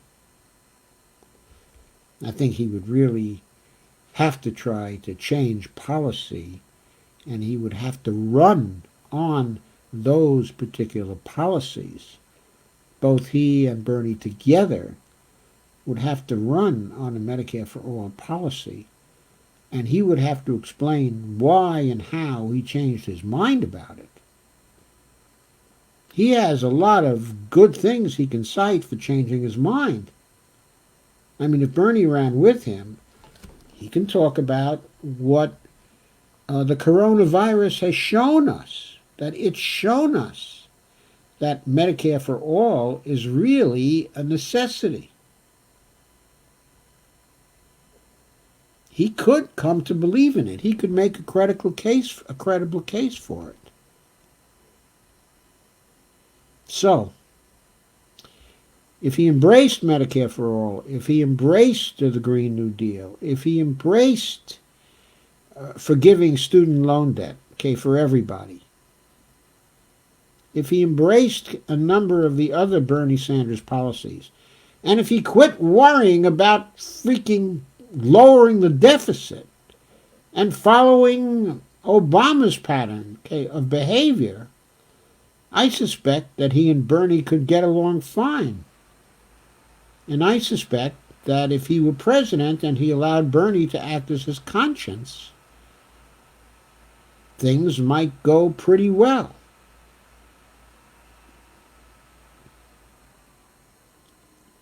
Anyone ever see a picture of her pregnant? Her being Michelle? Just asking, don't get me started, said Steve. I thought I saw a picture of her pregnant at one time, but I don't know, I'm not sure, because when they got into the presidency, she already had 2 kids. Steve says, I've dragged the BO ever since his first drone strike. Yep.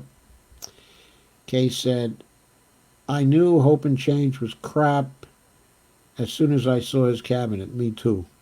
I knew that too. As soon as I saw his cabinet, I said, uh-oh, uh-oh. And as soon as I saw Rahm Emanuel, I said, uh-oh, this is no good. Barbara says, Obama was the biggest farce of all. We all fell for it. Well, we're not going to fall for Biden, that's for sure. Carmen says, people are stupid struck over the good looks and smooth tongue, okay, of Obama. Lana says, criticism of Obama will get you a lot, okay, blowback. I have been through it, especially with black folks. They think he walks on water. They have one excuse after another. I have blocked several. I don't really care about that, Lana. I'm still going to tell him the truth.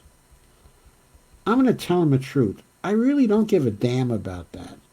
It's not a personal attack. I'll only tell the truth of what he could have done, of what he might have done, okay, of what he did do, the truth about his record.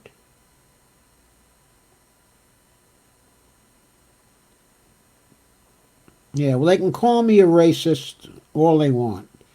It happens to be that I marched with King too. Now, I don't happen to call it out. I wasn't in the Washington March, but I was in the Detroit March a few months before that. King was at the front of the line. Okay, I was somewhere in the middle. But I can truthfully say that I marched with King too. I was in graduate school at that time, and I traveled to Detroit, okay, from East Lansing, Michigan, and my wife and I marched. And there were 125,000 people marching with us that day. So if anybody wants to take me on the racism issue, they can. I was marching for civil rights way before they were born. I was at the Los Angeles Democratic Convention in 1960 marching for civil rights.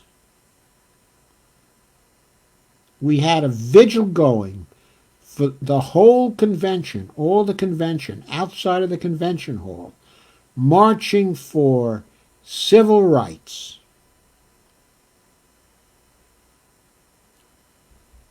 Kay says, I guess so, Carmen, but he is what he is.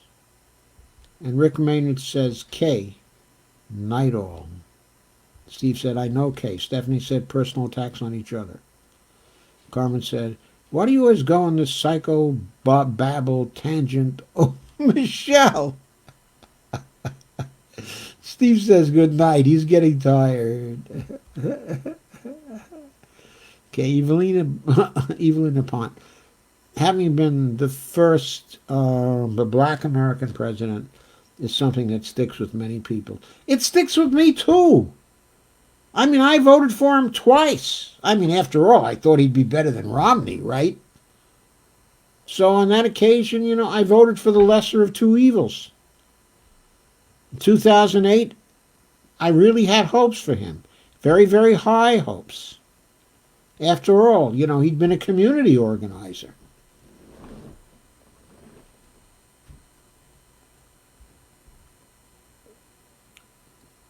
He was a constitutional scholar. He talked in terms of very high ideals. I thought he had the makings of a wonderful president. I didn't know at that time that he had already sold out to Rubin and Citibank. Had I known that,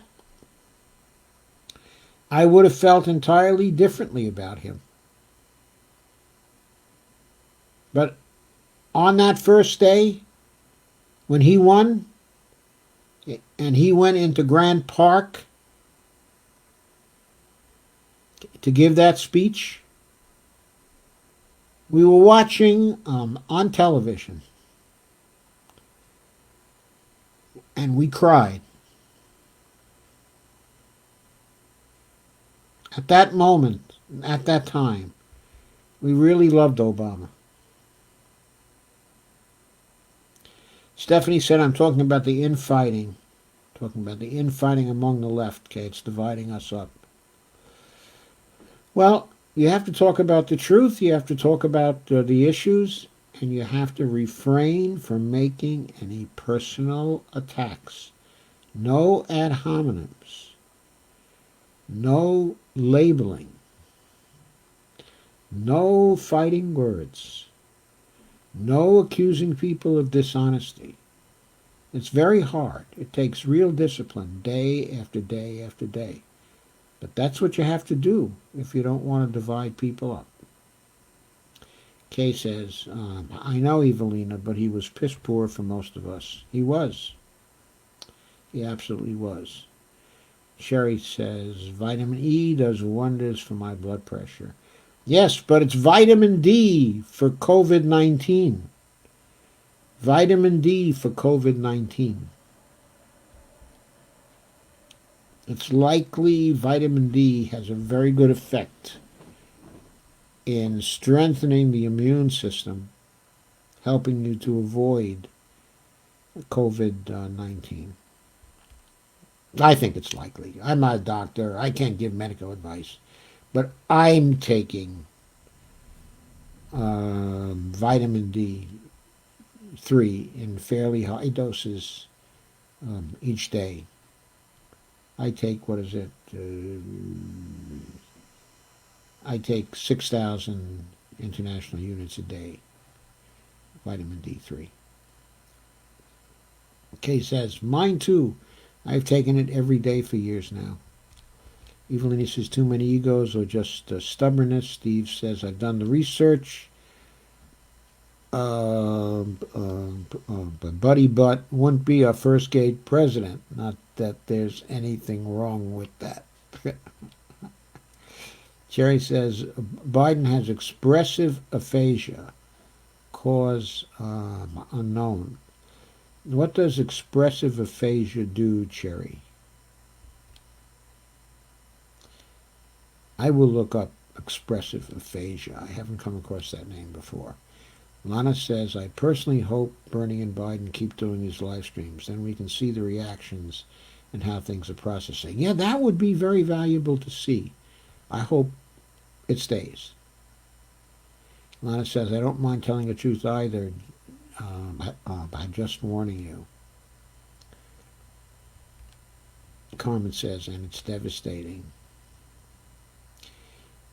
But Sherry says, thank you for marching with MLK and your wife. 125,000 people in that one, not 150,000 people. Sherry says, thank you for marching for civil rights.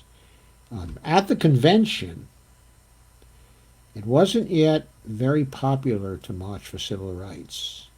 Okay, we were outside of the convention hall, and we kept up the vigil for all the days of the convention. I think it was something like a 4-day convention. We kept up the vigil 24 hours a day, taking shifts. We stayed in Watts, okay, at that time, in the houses, okay, of families, okay, in Watts, who were nice enough to put us up, okay. And each day we'd go to the convention hall, okay, and take our rounds. And we had a group of about 125 people, okay, who did this. And there were maybe 50 people who were marching with signs, okay, at all times. And we kept that up for the whole convention. Those are the days, okay, of Eleanor Roosevelt. Gene McCarthy made the nominating speech for Adlai Stevenson. It was a brilliant speech. Eleanor Roosevelt was behind Adlai Stevenson for a third run. But as you know, Jack Kennedy was nominated. And that turned out to be very good. We had, at the time, in 1960, we thought Adlai Stevenson was the more progressive one of the two, and we were all for him. But to us, John Kennedy was a very pleasant surprise. Okay, of course. But at the time, we were very sorry that he was nominated, okay, because all of us were for Stevenson. Sandy said, thank you, Joe and Barney, for marching with Dr. King. Well, I'd like to thank Barney, but actually Barney is my second wife. We got married in 1966. I was married actually previously for a brief time. And in 1963, when the march was, I was there with my first wife. Gina Marie says, you are the best, Dr. Firestone. Well, thank you, Gina Marie. I'm quite sure I'm not. And Lana says, does that make you an old hippie? No, I was never a hippie. I was what was known as a beatnik or a bohemian, okay, in those days. Those were the days before the hippies. And we were, as the people I knew, were very serious about politics. We were not at all non-political. We were into existentialism, what does it all mean? okay, and that kind of stuff. But we were not at all non-political. In fact, we were the first of the political generations at Cornell. It began in 1959 with very loud protests, okay, and demonstrations for relatively silly things on the Cornell campus. But then that really quickly developed into a concern for civil rights and for the kinds of things that SDS actually later became concerned with. In fact, the Students for a Democratic Society started out as the Student League for Industrial Democracy, which was an organization that was created actually by the unions as kind of an arm of the UAW during the 1930s, okay, and was still funded in large part by the UAWs during the latter part of the 1950s. But people thought that the name was getting just a little old, so we changed our name to Students for a Democratic Society, and we began to go much more lefty. And this started, okay, in 1959. But then what really changed the organization was a chapter, okay, at the University of Michigan that was headed by Tom Hayden, really started radicalizing the Students for a Democratic Society. And then that kind of spread across the country to Berkeley and was a big factor during the protests of the 1960s. You've lost my camera feed again.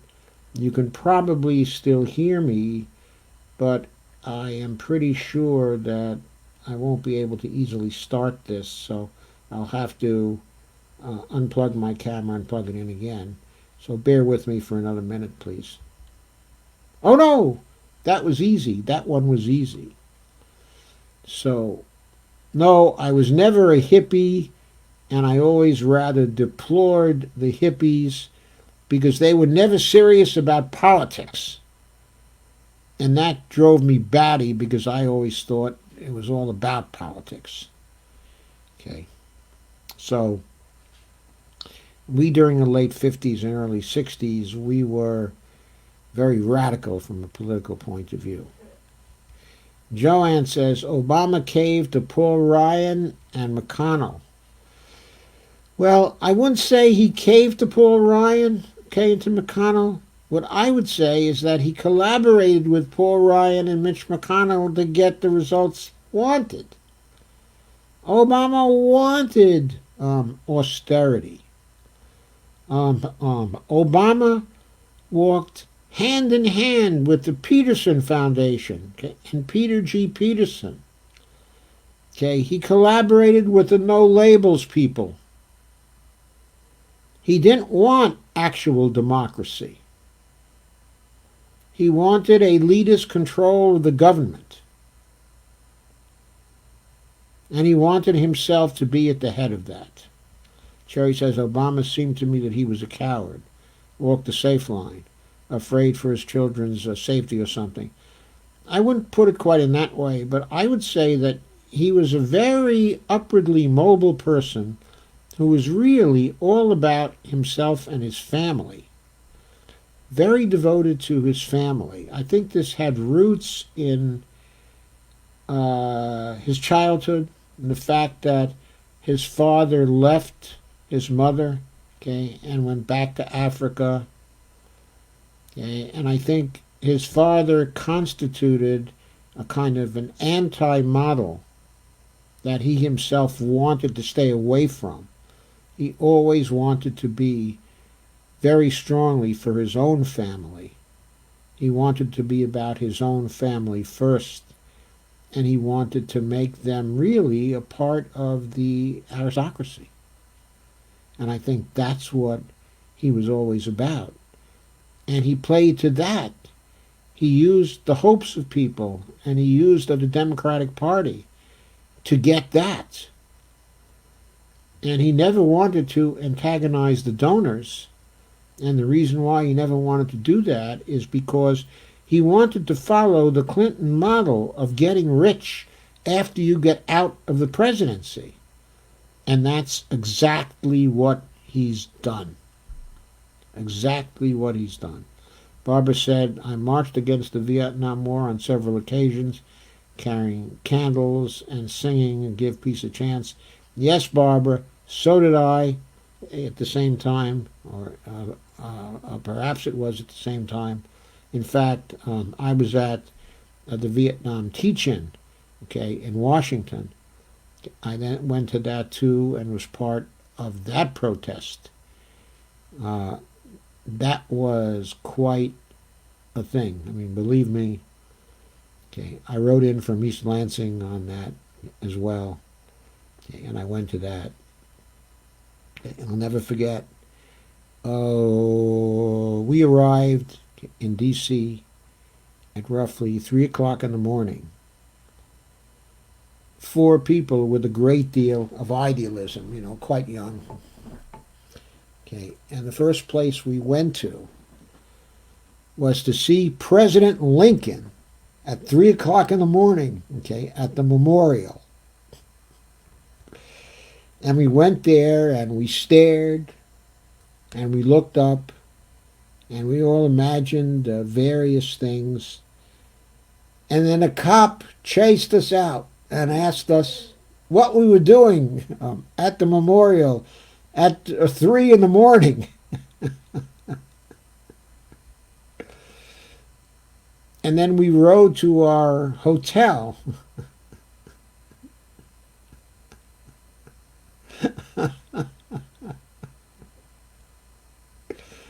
And we had a wonderful time. It was wonderful to be at the teach-in.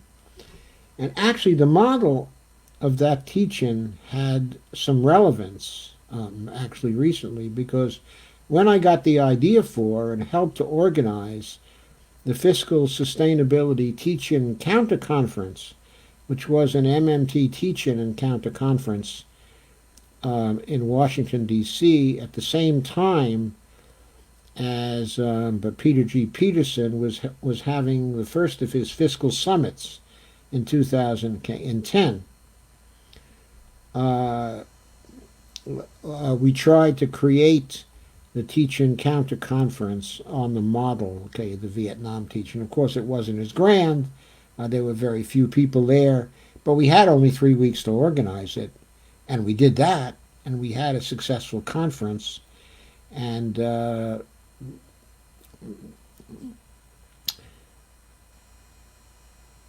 some of the major people now in the MMT movement, some of the fathers of the movement, and some of the newer people too, like Stephanie Kelton, Pavlina Cherneva, were also there and did presentations and were part of the panel discussions.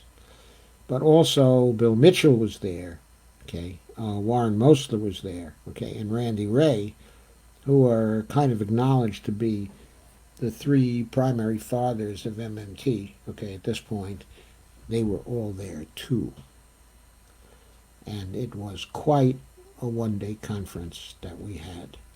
So he says, good for you, Doc, marching for civil rights. I marched against the Vietnam War with Bill, the basketball guy, at UCLA. Who was Bill, the basketball guy, at UCLA?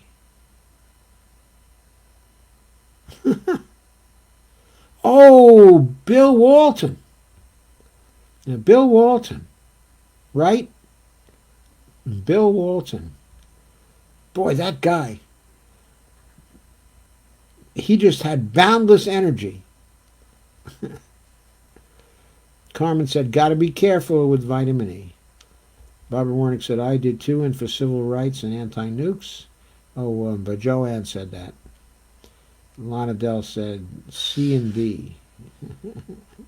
Jerry Connell said, oh, okay, well, I will take some more vitamin D right now. Also vitamin A, no?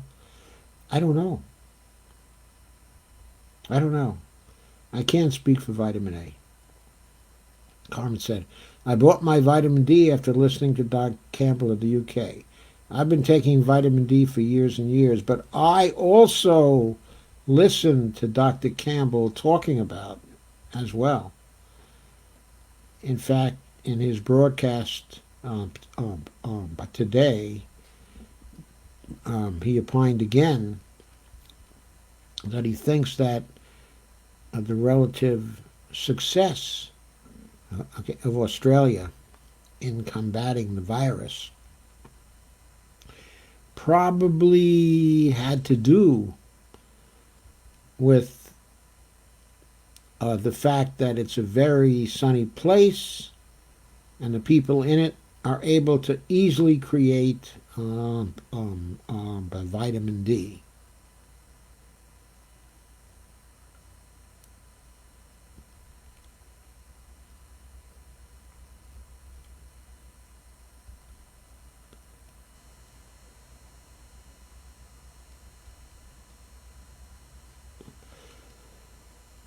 Okay.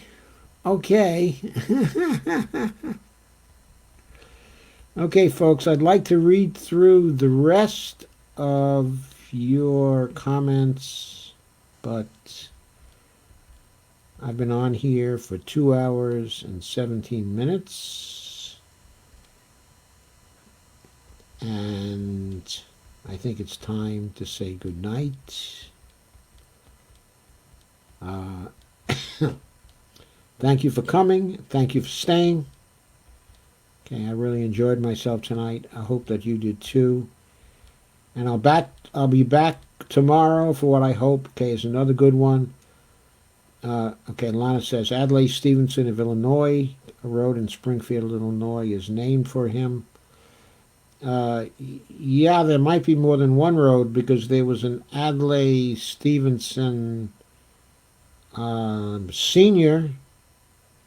There was the Adlai Stevenson who ran for president, who was Adlai Stevenson the second, I believe.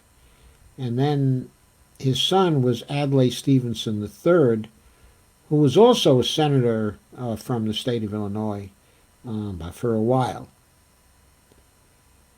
Now, who the road in Springfield, Illinois is named for, I'm not certain, but it's probably the Adlai Stevenson, who was, I believe, the governor of Illinois and who ran for president.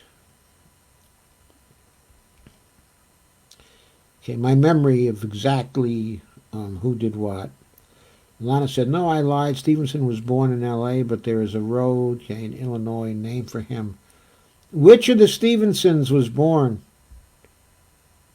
In L.A., because remember, there were 3 Adlai Stevensons. So it's important to get that straight. I don't have it straight right now. Cherry Connolly said, our B complex does not contain vitamin B17. Sandy Degg said, I would love to see a picture of you as a beatnik. Well, I happen to have such a picture.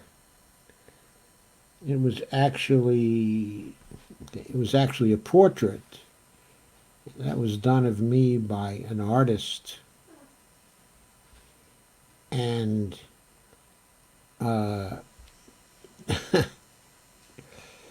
she was doing a Last Supper painting, and she was doing studies for the Last Supper painting, and she had dated, a number of people, and she tended to ask the people she dated to sit for these portraits.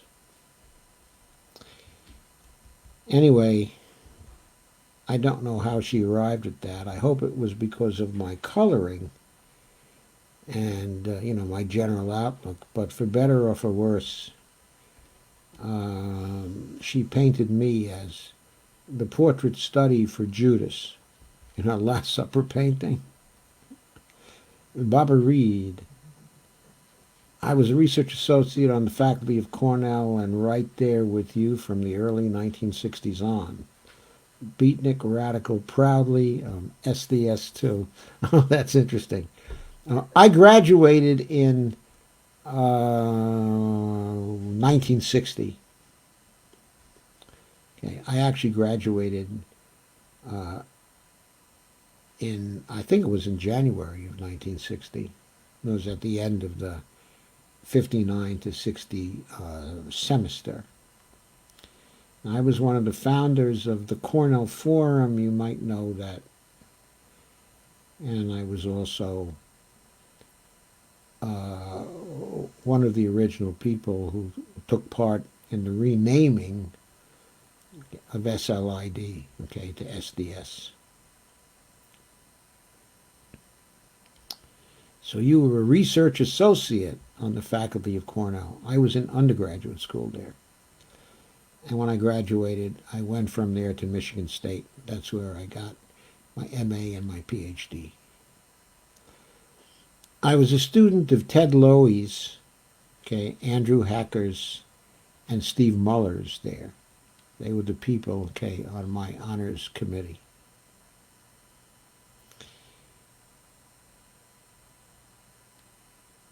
And I also studied, of course, with a number of other people on the faculty there, some of whom I liked and some of whom I did not like.